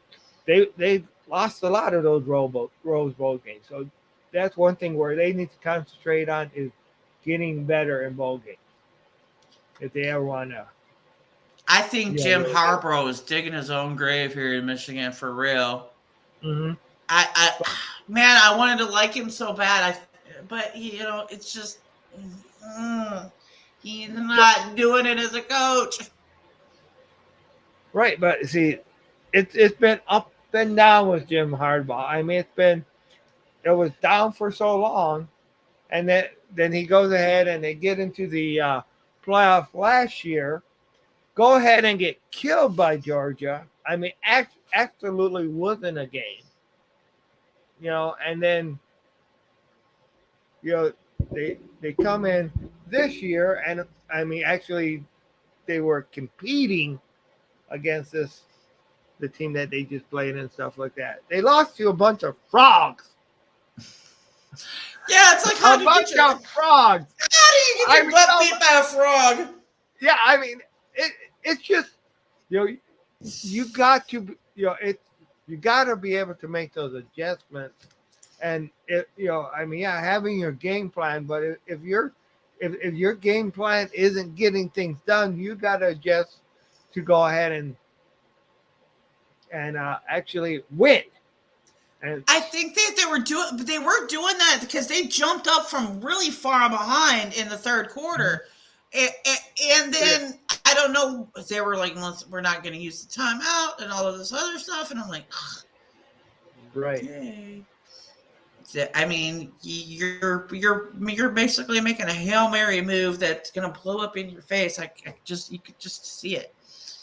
Val, did Tim tell you that when he reached 50 subs, he would do a live stream outside in the snow?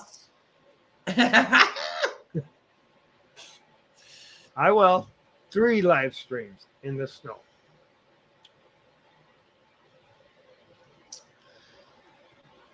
Tim outside in the snow. What are you going to do? Throw a snowball? Are you going to make a snowball lion?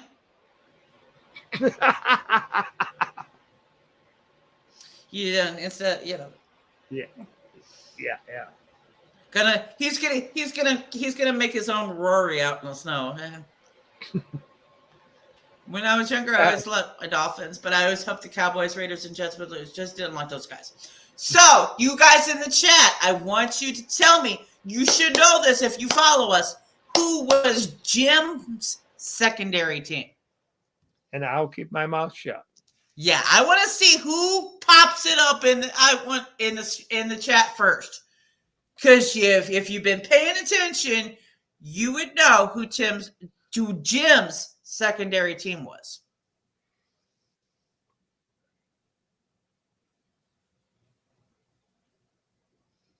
Seattle is it. See the Seattle Seahawks. Yep. He was born in Bremerton, Washington. His dad was in the military. and it was on base. Yes. Yep. Exactly. Hey, oh, Granddad, now you were just kind of like throwing out every guess. Houston Oilers. Yeah. Okay. No. He was born in Bremerton, Washington. Yep. His dad was a. I'm gonna get in trouble. Well, I'm trying to think of what Jim was a Marine, wasn't? Jim's No. dad? Oh, yeah. Oh, damn. I want to think he was a Marine. He's a. I'm gonna get in trouble because that's my poppy. I'm gonna get in trouble because he's gonna watch us and go, "Oh shit!" I think he was a Marine. It seems like he was a Marine. I think he was. I'm pretty sure.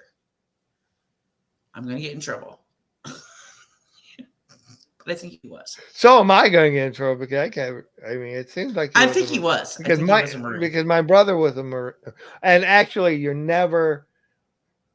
Once a Marine, you're always a Marine. If you're a Marine, you're a Marine retired. If you're out of service, I think that's most of them. But especially with Marines. Yeah, Marines are a whole different breed. Yeah. I know. Trust me. Oh, you I know. Because I have I've known quite a few Marines. Yeah, they're a very special breed. Yeah. I think your dad for sure. That was Jim's dad, Jim Senior. Yeah. Now my dad wasn't in the military, but my grandparents were. My grandfather. No. I have a grandfather that had the purple medal or thing or whatever. Can anybody guess what Jim's middle name is? I know you know, but. Oh, okay. Yeah, let's have that fun. Let's have that fun. What do you think Jim's middle name was? Because I don't think it's ever been said.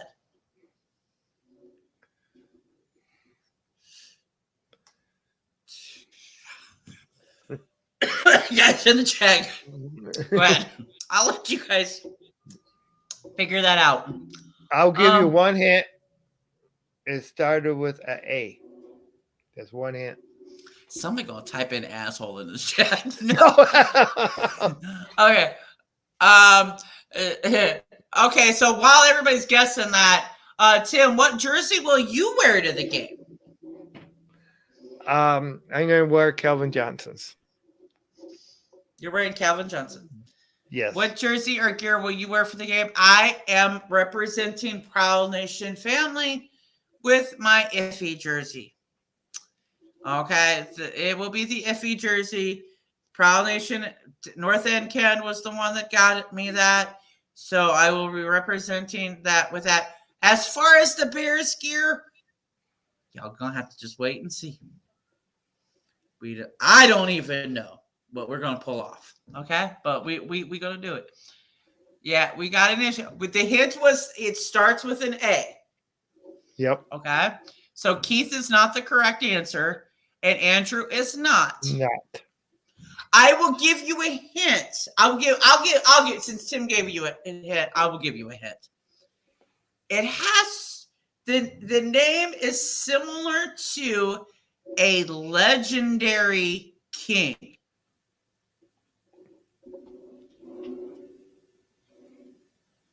A legendary, possibly fictional king. Very well known.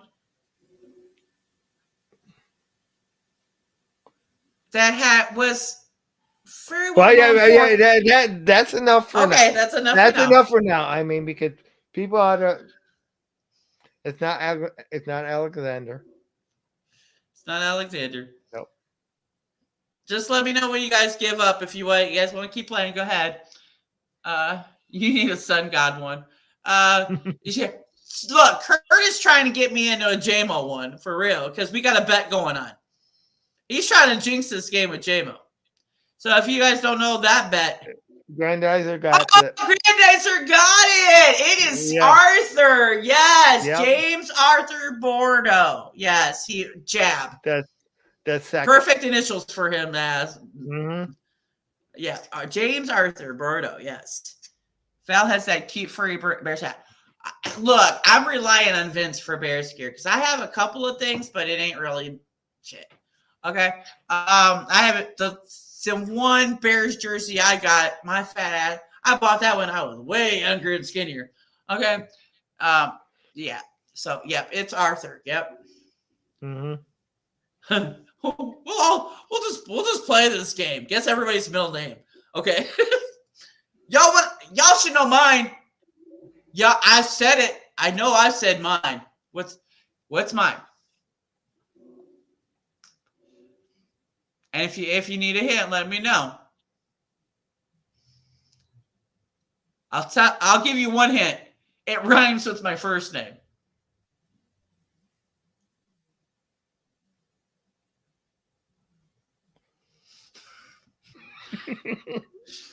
It rhymes with my first name. God, I always called it my name a Sesame Street name because damn it, my first name and middle name fucking rhyme. I have the Sesame Street name. Thank God I got married and changed my last name. Because not, but yeah. Pal? What? Well, that rhymes with Val.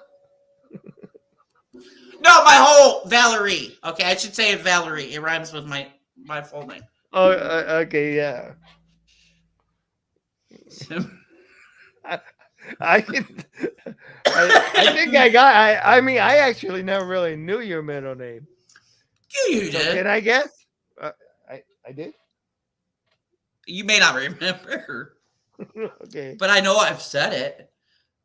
If you want to guess, go ahead. Mallory. Hmm. Mallory. Hmm.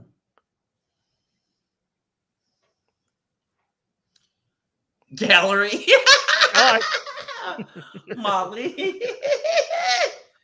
Val the pal. Oh no. Sure. Lowry. Okay, secondary hint. Do y'all need a secondary hint? It starts with an M. I said Mallory. Nope. Melanie? No. 5 letters. Starts with an M. Somebody said salary. Oh God. I think they're giving up. It's Marie.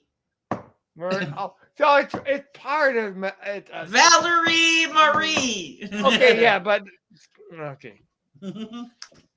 Yeah. Okay, now my middle name.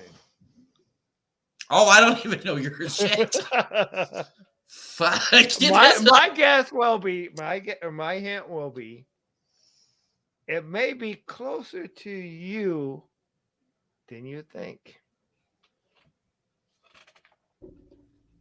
Not your name, but something in your life. It may have been closer to you than you think. James? Yep. Your middle name is James? Yes. Oh God! Yes! Fuck! I never knew you. Actually, I have never known you. Yep. Timothy James. Goodness God! Did your mama had a Bible thing? You're every freaking apostle in the Timothy James. I was actually named after one of my uncles, but they called him Tim, but his real name was Leslie. I'm glad my mom didn't name me that. And no reaction from you, Grandizer. I know I'm gonna hear it. So you're actually Timmy Jimmy. I'm just a whole package wrapped up in one. Oh my God! Like I couldn't. Poor Tim. I've made fun of him for a long time because if you know the South Park characters Timmy and Jimmy. I do that shit all the time. So he actually is a Timmy Jimmy. No wonder you hated him. Okay.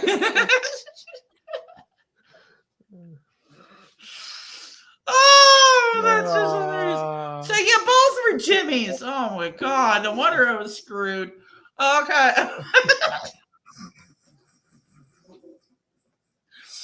Oh my God. The Gospel of Timothy King James. Oh, my. Oh, that's great. Oh, you know what? I don't know anybody else's middle name because I don't know Kurt and Coach Mike's and all of them. I'm not even going to bother to guess those. But like I said, we're just here to hang out and have fun, whatever. We got about 50 minutes until with the clock strikes midnight, y'all. And we get the hell out of this year because this year is ass. Sucked ass. Oh my God.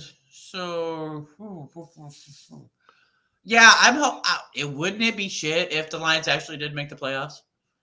That'd be awesome. It would be, especially if they gave the Bears and the Packers a 1-2 punch in order to get in it. Oh, Granddad just got another question. What was Jim's favorite color? He was colorblind, but blue. Mm-hmm. Oh shit! He was blue. Yeah, it was blue because that's why he liked the Lions because they were blue. Yeah. And I got to call his ass out on this shit. Y'all got to hear this story. I've heard this. I shared this story before, but if y'all know, Jim was colorblind. This is why my house is blue. Okay. That's one of the only colors he knew. So supposedly, that was the one he was confident in, blue. We were going to get married. We were getting ready to get married. And I was on his ass. Because, the bride always ends up being the one doing all the damn work to get for the wedding, right? So I'm like, you're going to help. So he comes with me and my maid of honor to go pick out flowers.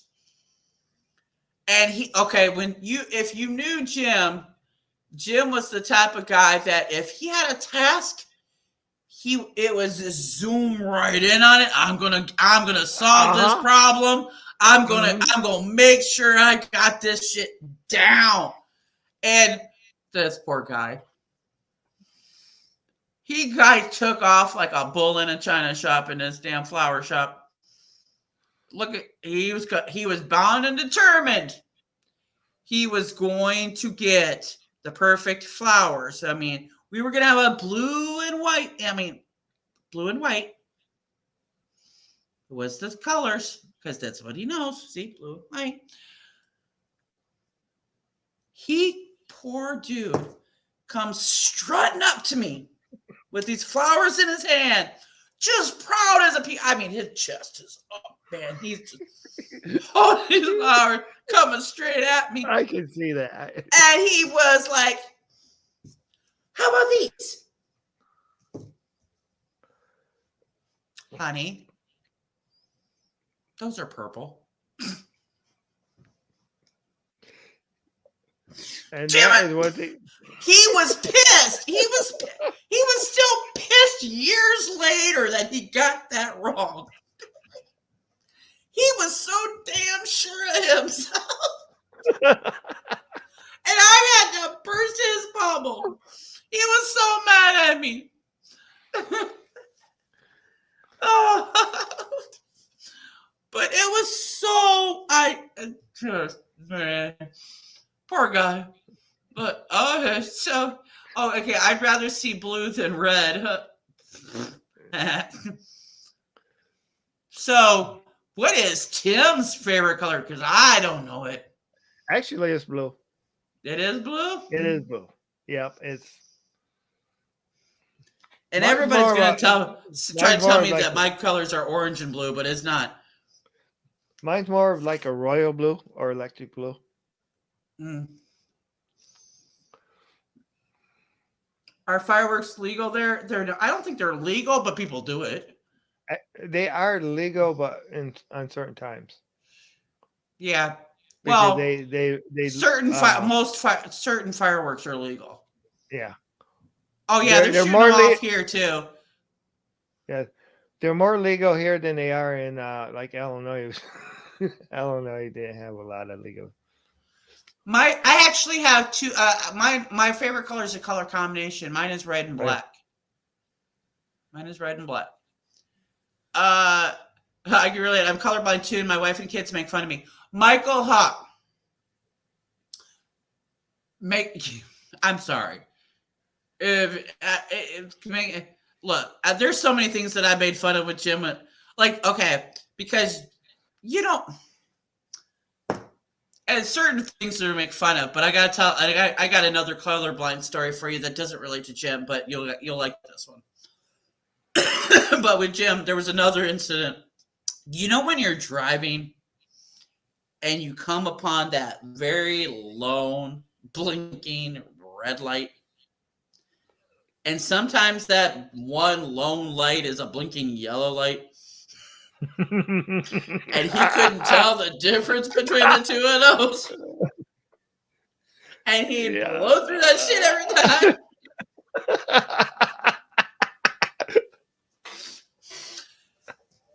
And he would ask me too. It's like, is it quick, is it red or yellow?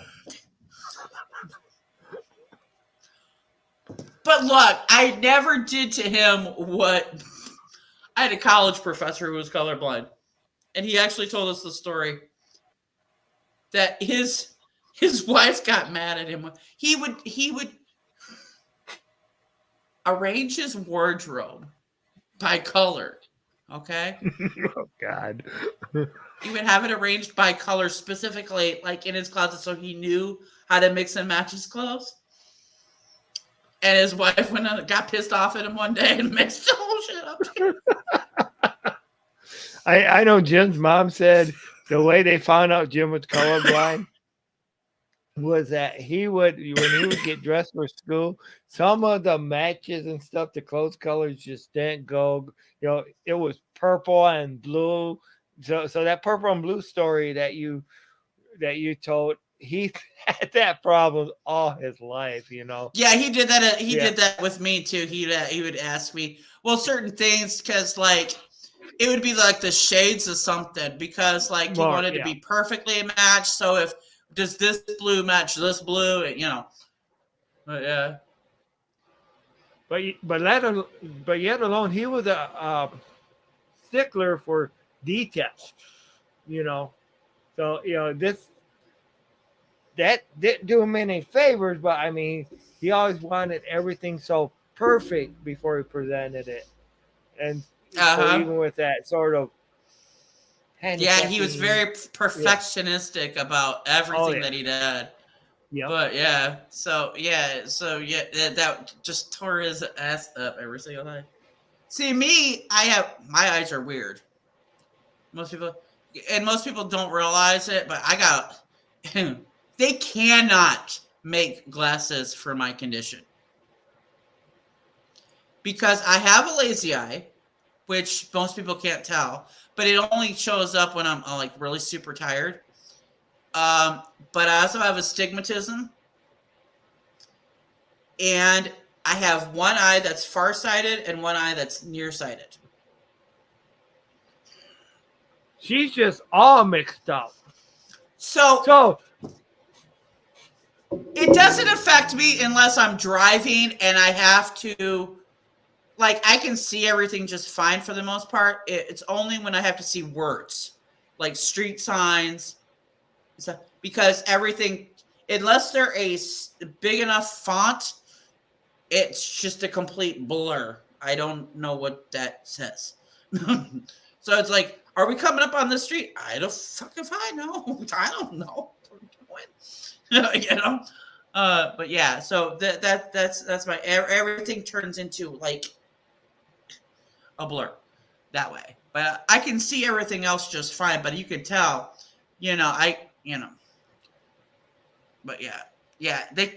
I actually had to. I tried one time to have glasses made for me, and they're like, we can't get it right. They could not get it right. We can't do it. Because the difference is so weird. It just yeah. Now I have a granddaughter whose lazy eye is really bad. My son's eye was kind of a little bit bad, but I can get away with it. Mine doesn't look that bad because I've learned how to control it. But yeah, if I'm super tired and I've been around a computer screen all day, like really, yeah, you'll tell. But like, I'm not like Lazy Eye Jenkins and shit, where my eyes are rolling around like this on the damn presser. But if but yeah, oh, Michael Hugg says, I always thought and still do the colors of a traffic light are red, yellow, and blue. Blue and green are very similar. I really do feel bad for people who are color. I don't think I could do that shit. I have a hard time with certain colors too, and shading. But if there's a year you could relive over, which year would it be and why? Ugh. Not a damn. And what now is that for a football football question, or is that just life in general, Grandizer? Yeah, Michael, Jim didn't either. Jim couldn't tell green whatsoever. Now, okay, if it's football, the year that I would live over would be the year that the 91 season, or I think, well, the one where they went ahead and actually won the playoff game and was using the run and shoot. That would be the football year I would live over, because that was when they went 12-4, and actually it was really exciting to be the Lions fan as far as for football. As far as football wise, I would be the '85 Bears for sure. Yeah, which I could see that shit that was the fucking bomb. Duh, fucking Super Bowl shuffle and shit. Jim McMahon's crazy fucking ass and Refrigerator Perry fucking running his fat ass for a touchdown, and he needed an oxygen mask afterwards. Come on now. Super Bowl shuffle, huh? Oh yeah, come on. Yeah, shit's iconic. I wish the Lions had some shit like that. Well, every time they do something like that, it backfires.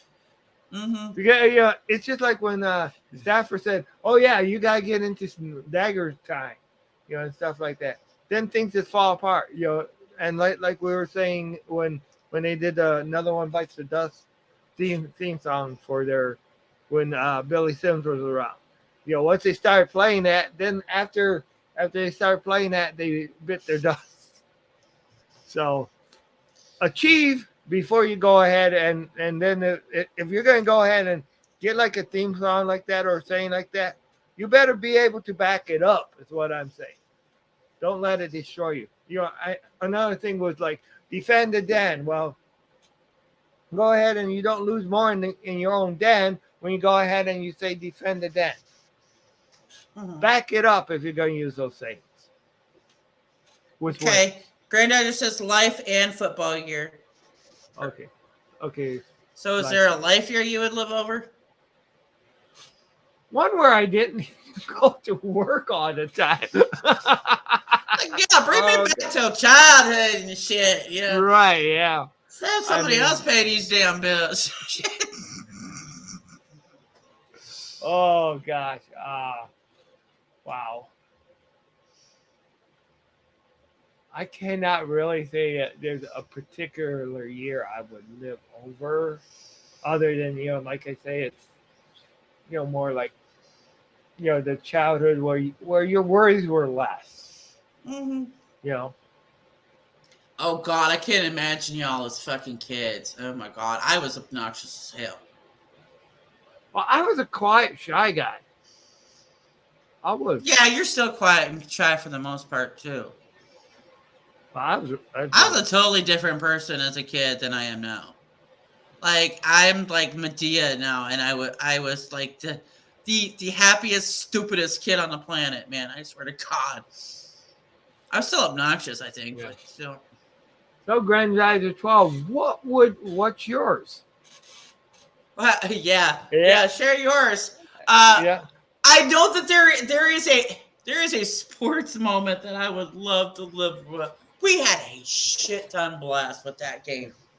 It was not a football game. It was Jim and I went. It was because we have a hockey team here that's called the Muskegon Fury. I remember. We would. And Yeah. Jim and I and the kids went to go to Kalamazoo to the King Wings Stadium. And they have a mascot that is this bright lime chicken kiwi bird looking thing. Okay, it's a kiwi bird actually, but I called it the Chernobyl chicken because it was this lime ass green, like Seattle green, pukey green bird. Okay, and the mascot's name is Slappy.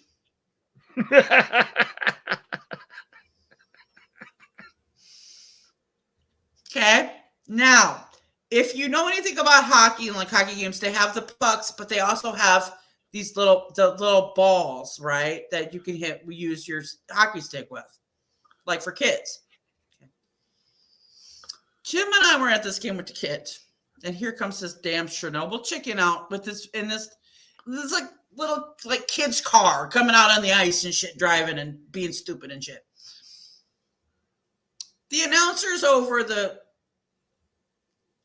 intercom speaker things or whatever was talking about Slappy and all this stuff, and then going on about the merchandise, and then he goes and says, and Slappy's balls have arrived.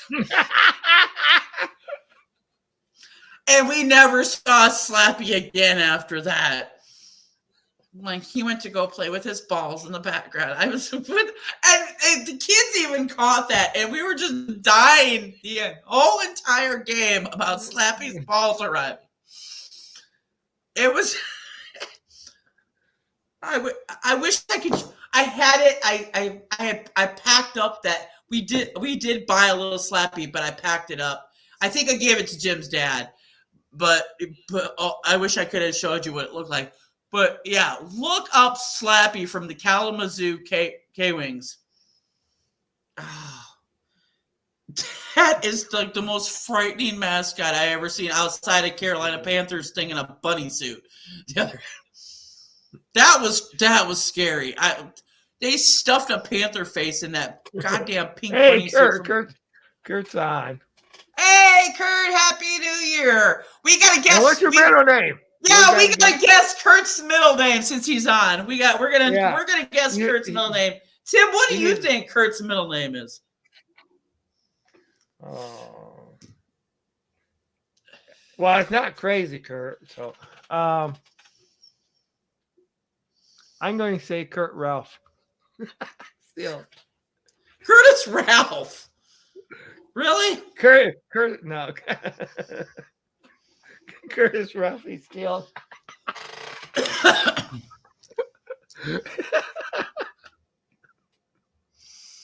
It's Kurt J-Mo. No, it's Kurt J-Mo still, yeah.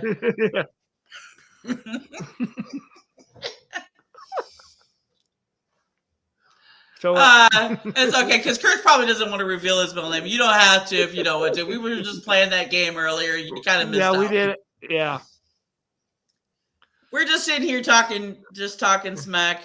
I will probably get off when 2023 gets here, but or as long as you guys want to. If you want to, no, not Ralph. Look at my Facebook profile for him. Look. Oh my God! I think I do remember you. I just don't remember it. Like, oh yeah. Oh wait, yeah. Okay. The hint is it's a W. So I think it's William. That's what I think it's William. And Kurt, do you know Jim's middle name? What it was? Yeah. Do you know Kurt? Do you know Jim's middle name? Did Jim ever tell you what his middle name was?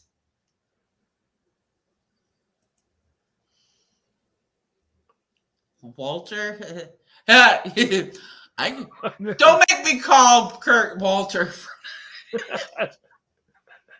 Curtis Walter still. He's always at Walmart. Get your shit and get out. Okay. It starts It starts with an A, Kurt. It starts with an A. It can reference a legendary fictional king. Those are the hints. Yeah, William is correct. That's what I thought. Kurt. That's what I thought. That it would be William. That's still like, look, we all got screwed in the middle name department, did we not? What do you think? Hey, Kurt, what do you think Tim's middle name is? You can get him back. What do you think Tim's middle name is?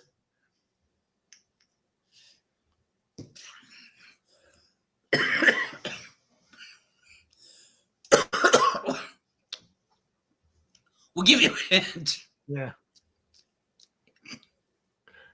It rhymes with wait. It rhymes with my first name.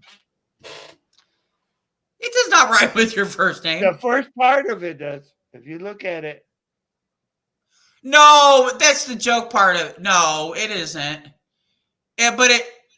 No. Our short names rhyme with each other.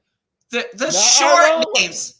Yeah. The shortened version of his middle name would rhyme with his first name. That's a better way to put it. But it's more like the person that like helped found this channel. Just gonna give you a hint, Kurt. Gonna help you out. Like Jim's like government name. His government name. His government name. Jim's government name. That's the hint. I'm gonna help you out.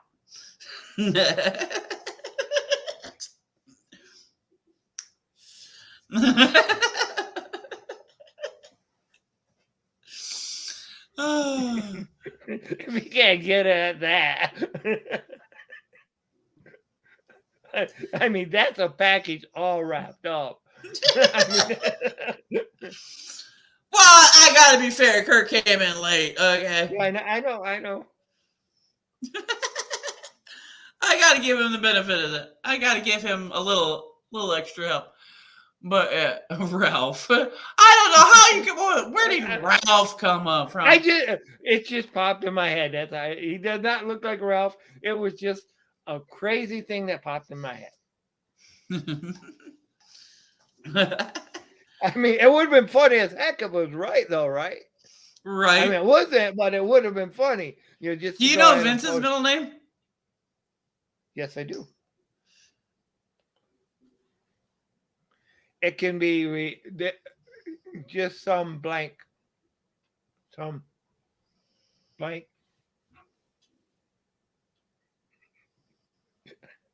I think I've seen it before, but I don't remember. I'm going to cheat. You're gonna look up on Facebook. No, man, that's just so wrong.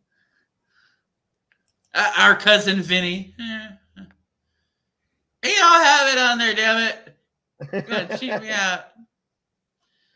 Well, the middle, it starts with a J.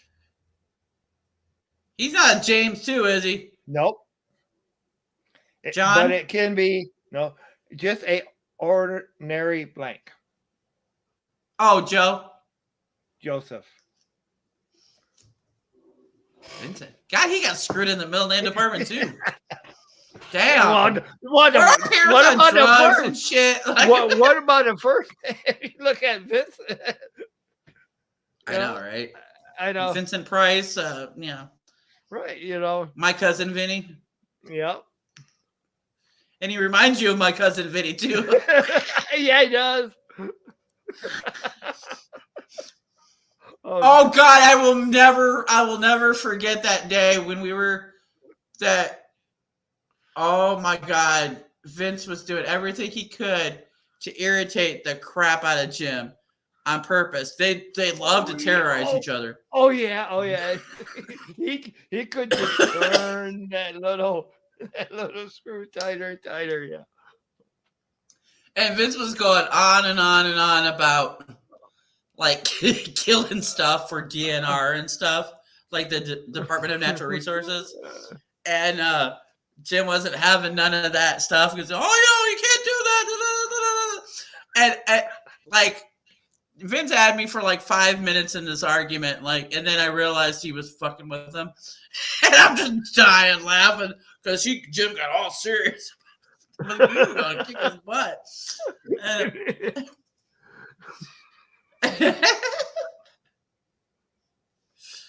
Oh my God, you could get him so easy though. Jim was the type of guy you could get him real easy. God, the bloopers were hilarious in the morning with him and Kurt. I would listen to that stuff in the morning, and it's like he goes screw up, and every curse word out of the book come out of his mouth because he was such a perfectionist about everything. And I'm like, dude, it isn't that serious. It really isn't. But that we're all here because of him. So and we're all family now. So. And we're going to honor him so tomorrow and have all of that fun, Oh yeah.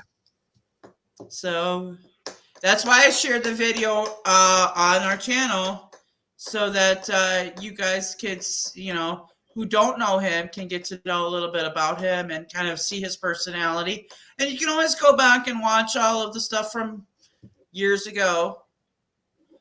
Oh, yeah. Thank you, Tornado, and everyone else for spending your New Year's Eve with us, because this is why we put this on for. This is why I thought I should put this on, because I want to be able to thank you guys for sticking with us throughout this year with the so many changes that we've had. And we're going to make 2023 even better here at Detroit Lions on the Prowl, because this is what this channel is all about. This has never been about Jim or Kurt or Coach Mark or LL. It's about the Lions fan base, and that's what it will continue to be. You guys are the whole reason that this channel exists.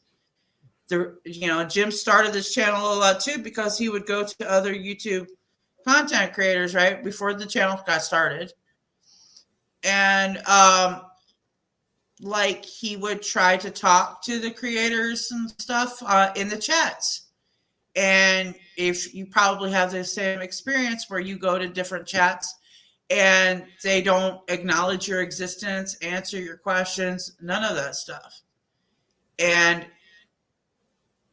that was extremely important. Like, I don't know how many Free For All Fridays we had where you guys make comments and he would get pissed off behind the scenes when we couldn't put every single comment on the air. It was that critical. Yeah, it was. She's not making that up. It was that critical, that your guys' part, because he wanted it to be everybody's show. Yeah, and he didn't want anybody to be ignored. Absolutely. What was Jim's dream car? I don't think Jim had a dream car. As long as it was blue, he didn't care. I don't know if he had really a dream car. So I don't think. I know it was a sports car that he kind of eyeballed for a while. I think it might have been like Ferrari or something like the Porsche, Lamborghini-ish, but it was blue. He was always drawn to anything that was blue. And like, if you wanted to know, like, what would be his dream house, would have been like by water off a lake. He wanted to see thunderstorms come in. Having the thunderstorms. Yes. Yeah. And actually, he was kind of like, he was never a meteorologist, but he knew a lot about it. And if he ever wanted to be, he could have been, because he knew he was more accurate than the off-target forecast. That's for sure. Yeah, he was. So I mean, but he just loved seeing the thunderstorms, and oh gosh, just regular rain wouldn't do it. But I remember we were talking about what would be your dream house. He wanted a house right by Lake Michigan where you could go ahead and see all the storms come in with big old picture windows. What was Jim's celebrity crush? He was all into sports stuff, so it would be like I don't think it was like some like you know how you have like the Farrah Fawcett or whatever pictures or whatever, but yeah, he was all into sports stuff, so it would be like you know a lot of the old school sports people. That was kind of like his thing to be in. The dude was the dude could freaking watch TV, could watch a one kind of game on TV, have another game on the radio, have another game going on with something else, and pay attention to the whole damn thing. Oh yeah, he could, and he learned that from his dad because his dad was the same way. Mm-hmm. His dad would be listening to the radio, watching the game, and actually even playing music. Mm-hmm. So. Yeah. And then and one of the things when because his parents thought they were really kind of outsmart him a little bit because he knew all his current day songs and stuff like that. So they kind of gave him a little challenge, and he learned all their age songs, like songs that was popular in there, like. And he would go ahead and try to sing like their art, like that artist, and he could match him. Yeah, he could match their voices. Pretty good, yes. So, yeah. That kind of led him to his obsession with me when he locked me in the car at our first date. Yeah. Because I did the Veggie Tales. But one type of music he did not like was country. Yeah, country was not country was not. He hated. He hated that twang in it. Mm-hmm. But any other type of music? Well, he wasn't really a classical one either. Oh, he did have one other super obsession was dinosaurs. Oh yeah, dinosaurs. Yep. He could tell you every single dinosaur that ever freaking existed and everything about it. He almost failed high school because he went and proved that dinosaurs, I think it was like that dinosaurs weren't cold-blooded. And at the time, that was like the big thing. And his teacher told him that he would fail, and he almost failed high school because of that. Yeah. But yeah, and then it turned out a few years later that he was right. Yeah, he loved dinosaurs. Oh, yeah. And aliens. Yes, he loved the dinosaurs. He was obsessed with dinosaurs. That and wrestling. Oh, God. Dinosaurs. Yep. Wrestling. He actually made his own wrestling belts.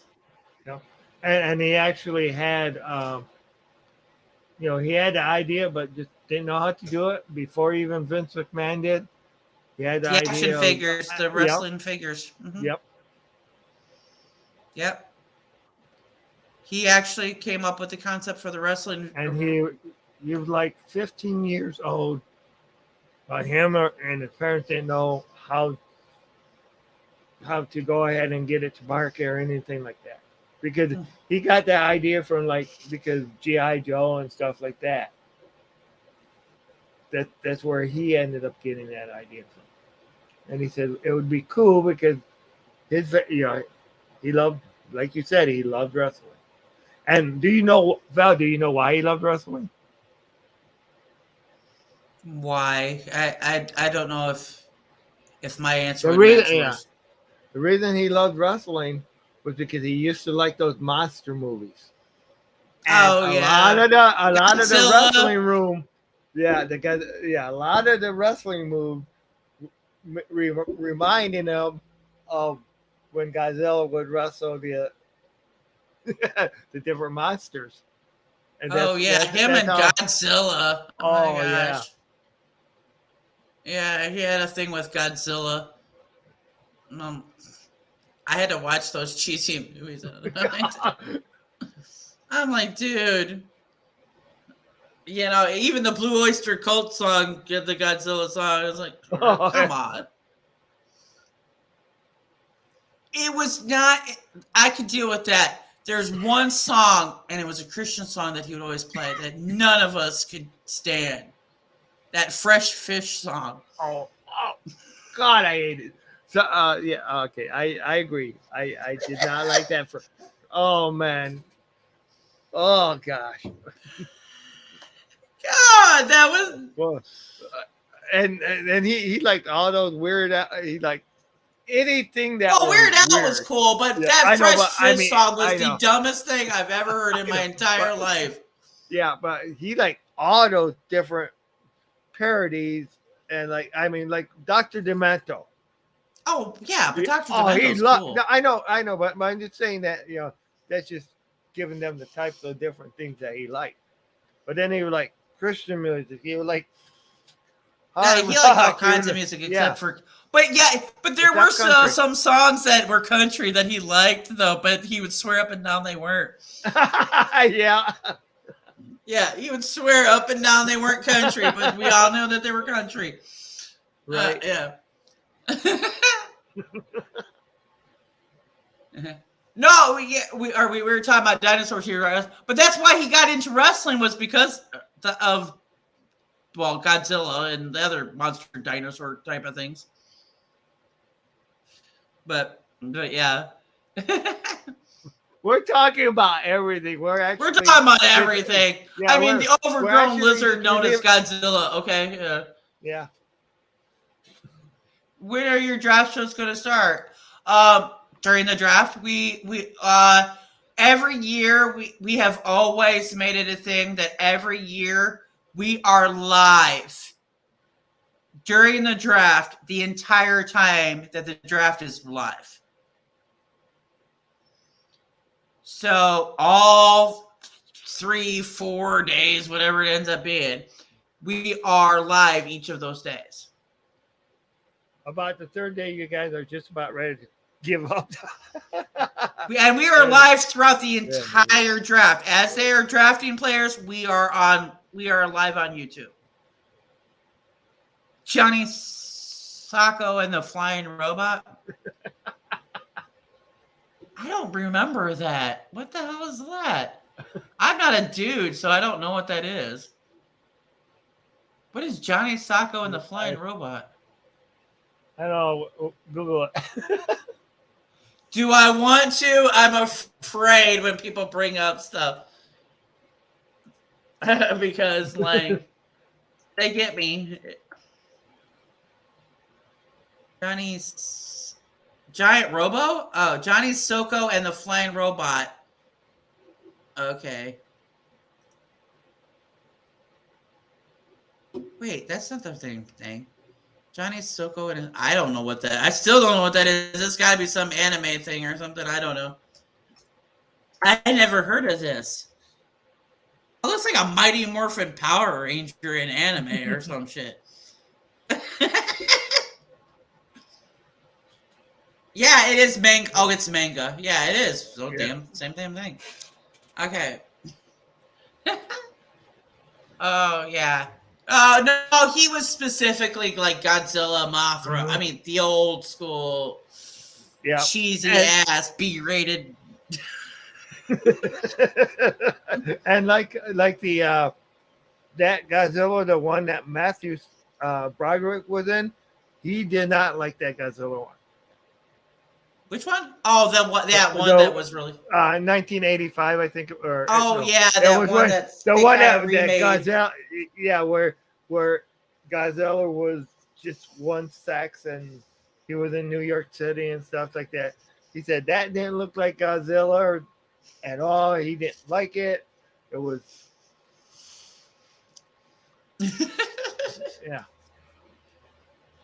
Oh, my God. Oh my God!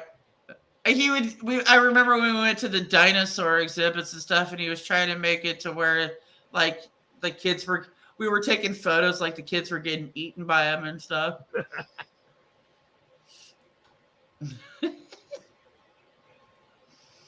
Oh my God! Ooh, we are almost 10 minutes away into the new year, y'all. Could you have just seen if he would have been the one to actually create Jurassic Park, Jim? Oh my God, he would have made that like 10 times worse. Yeah. Those dinosaurs would have been eating everything. just like eating everything. Yeah, the American Godzilla. Yeah, he didn't like. Yeah. No, they he liked the old like the dub to where you're like it's like hello. You know, The Japanese movies that were. man, those dubbed movies were the bomb, man. It would be like they would be saying shit for like 20 minutes in Japanese, and it would come out as hello. Yeah.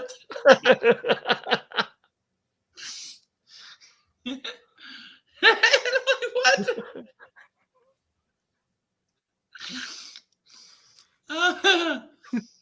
Oh, they created a cartoon off the like.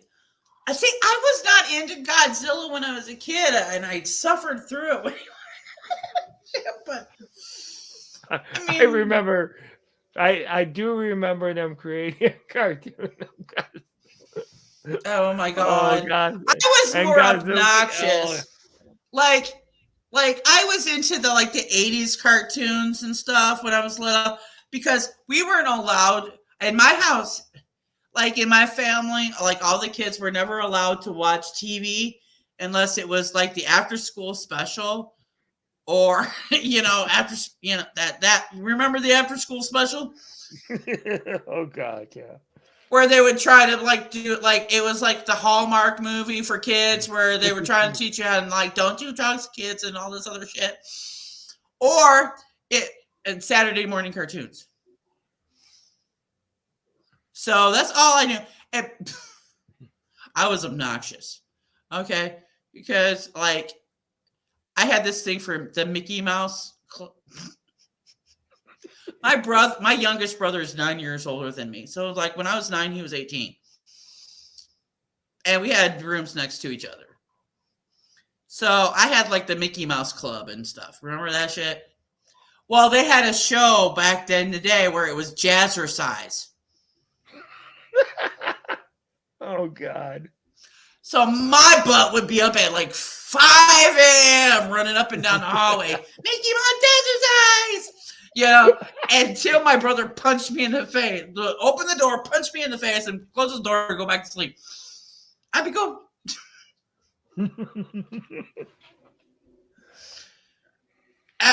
My obsession was Gem and the Holograms, okay? If anybody remembers Gem and the Holograms, that was my thing. I showed it to Jim's girls, like, and they're like, "What the hell is this shit?" Because like everything, all the cartoons in the 80s, we all were high watching that stuff. Like Thundercats and He-Man. And even some of the shows that you grew up with, you go ahead and you look at them once you got older. I mean, just the regular TV sitcoms, the like the $6 Million Man,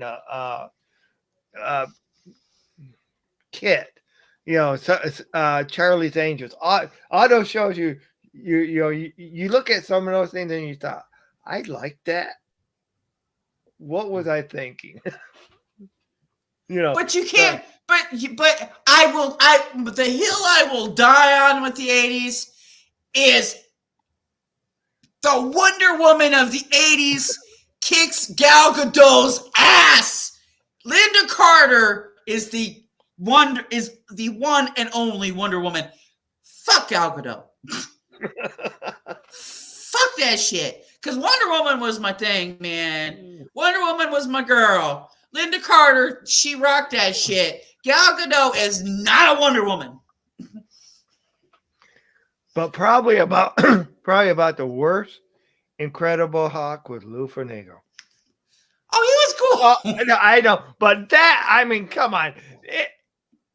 You look at the Hulk, the Incredible Hulk. I mean, it was a weak Incredible Hulk for what you look at. I mean, if you look at it was a discredit to Marvel. Yeah, but they didn't have the technology then. I know, but no, because look at cartoons Batman. were better than Look that. at Adam West as Batman. Oh God, that was awful. But that Bam! was Boom. the funniest ass Batman I've ever seen in my life. That was amazing. Like, they'd be running around and all of a sudden, pow and bam and stuff is on the screen and shit. Yeah. Oh gosh. Well, that Yeah, that the was Misfits. integrating. Yeah, Granddad. I was into it. Yeah. Look, I was into Gem and the Holograms. Gem and the Holograms was my thing. I would be sitting there. I had every doll. I would sing all their songs. I'd have concerts in my room. And my mother was obsessed with Barbie. I hated Barbie. Like, she would force Barbie on me. I owned every kind of Barbie. I had the Barbie Dream House. I had the Barbie Corvette. I had the Barbie fucking van, the hippie van. I had all that shit. And I hated every single bit of it. I hated Barbie. Like, I would make my Gem and the Holograms dolls beat the holy hell and bully Barbie all day long because I hated Barbie that much. Like, I'd throw her off. Gem would throw her off. I had the Misfit dolls too. They would all throw her off the townhouse. They would damn. The only thing I liked was the Barbie car because I was into Gremlins. And that scene where Gizmo drives the little Barbie car, I did that in a grocery store because I was super obsessed with that. I like my little Gizmo doll. I put him in the Barbie convertible and took him to the grocery store when my mom went shopping. Yep, I was obsessed with that shit. Oh yeah, and I remember like He-Man and She-Ra.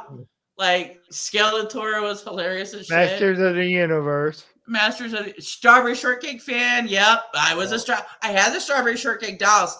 That shit, they need to bring those dolls back, man. Because you can still smell them to this day. You can still smell those dolls to this day.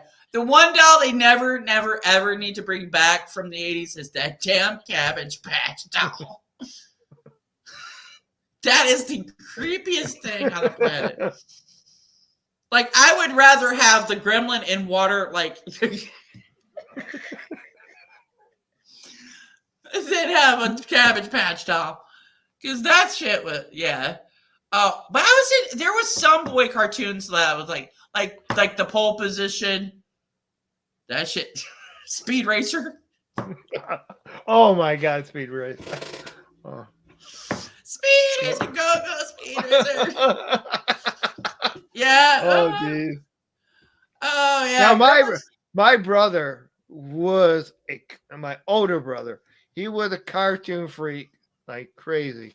And I'll tell you, some of the cartoons that he watched things like Jam. I looked at him and I said, what the? Why are you? That's a gross cartoon. What the heck? He said, it's a cartoon. It's like, and he watched that Gem and it's like, no, I couldn't do it. Gem and the Holograms was amazing, though. I know, but I'm for what it was in the 80s, man, that was revolutionary shit there, though. Yeah. That was revolutionary because that was like the first time that kids were treated like adults because, like, Gem is out there living a double life and she's like trying to be with Rio and she can't tell Rio who she is and, I'm like, but, Gremlins, I got 2-minute warning. Okay, we got it. We got to get, we're counting down and we got 2 minutes till I still have it, and I have a burning question with Gremlins that has never, ever, ever, ever been answered. Look, what are the rules of Gremlins? You're not supposed to feed them after midnight, and you're not supposed to walk, but they're not supposed to get wet. And you don't. And the sunlight thing or whatever, right? So what do you do in different time zones? Like, what midnight are we going with? Do you go with whatever midnight it is in whatever time zone you're in, or? But do you know where the safest place against Gremlins is? Where? Alaska when it's 24/7 daylight.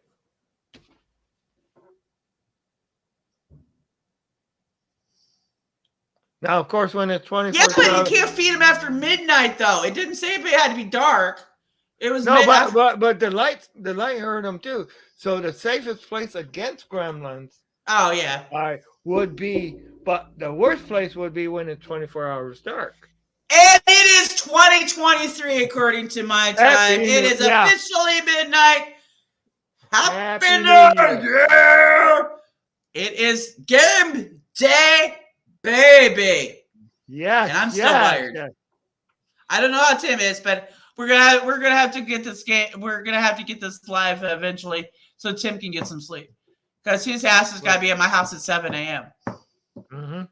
Which means that I'll need to be up before 7 in order to be there.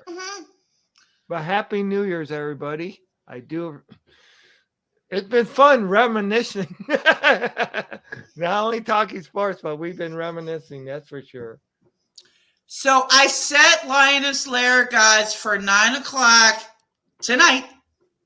Mm-hmm. It's after midnight. Well, it's 12:01. Yeah, it's after midnight. So tonight, so 9 o'clock. So I will see you guys then. Check us out. If for some reason we do not go live on time, stick with us. I will be here. If it gets too delayed, we'll hit the community tab and let you guys know what's going on. But if it's anything past 9:15, I will hit the community tab with somebody and make sure you guys know, okay? So we will see you. Happy New Year, Admin Washington. Happy New Year 2023. It's the year of the lion. We're going to say it's the year of the lion. I don't know if it's the year. I think it's the year of the rabbit, but it's the year of the lion. Okay. So we own the night. So you guys have a great night. Thank you for rocking with us. Let's make 2023 the best one yet. So, Tim, lead us out with a roar.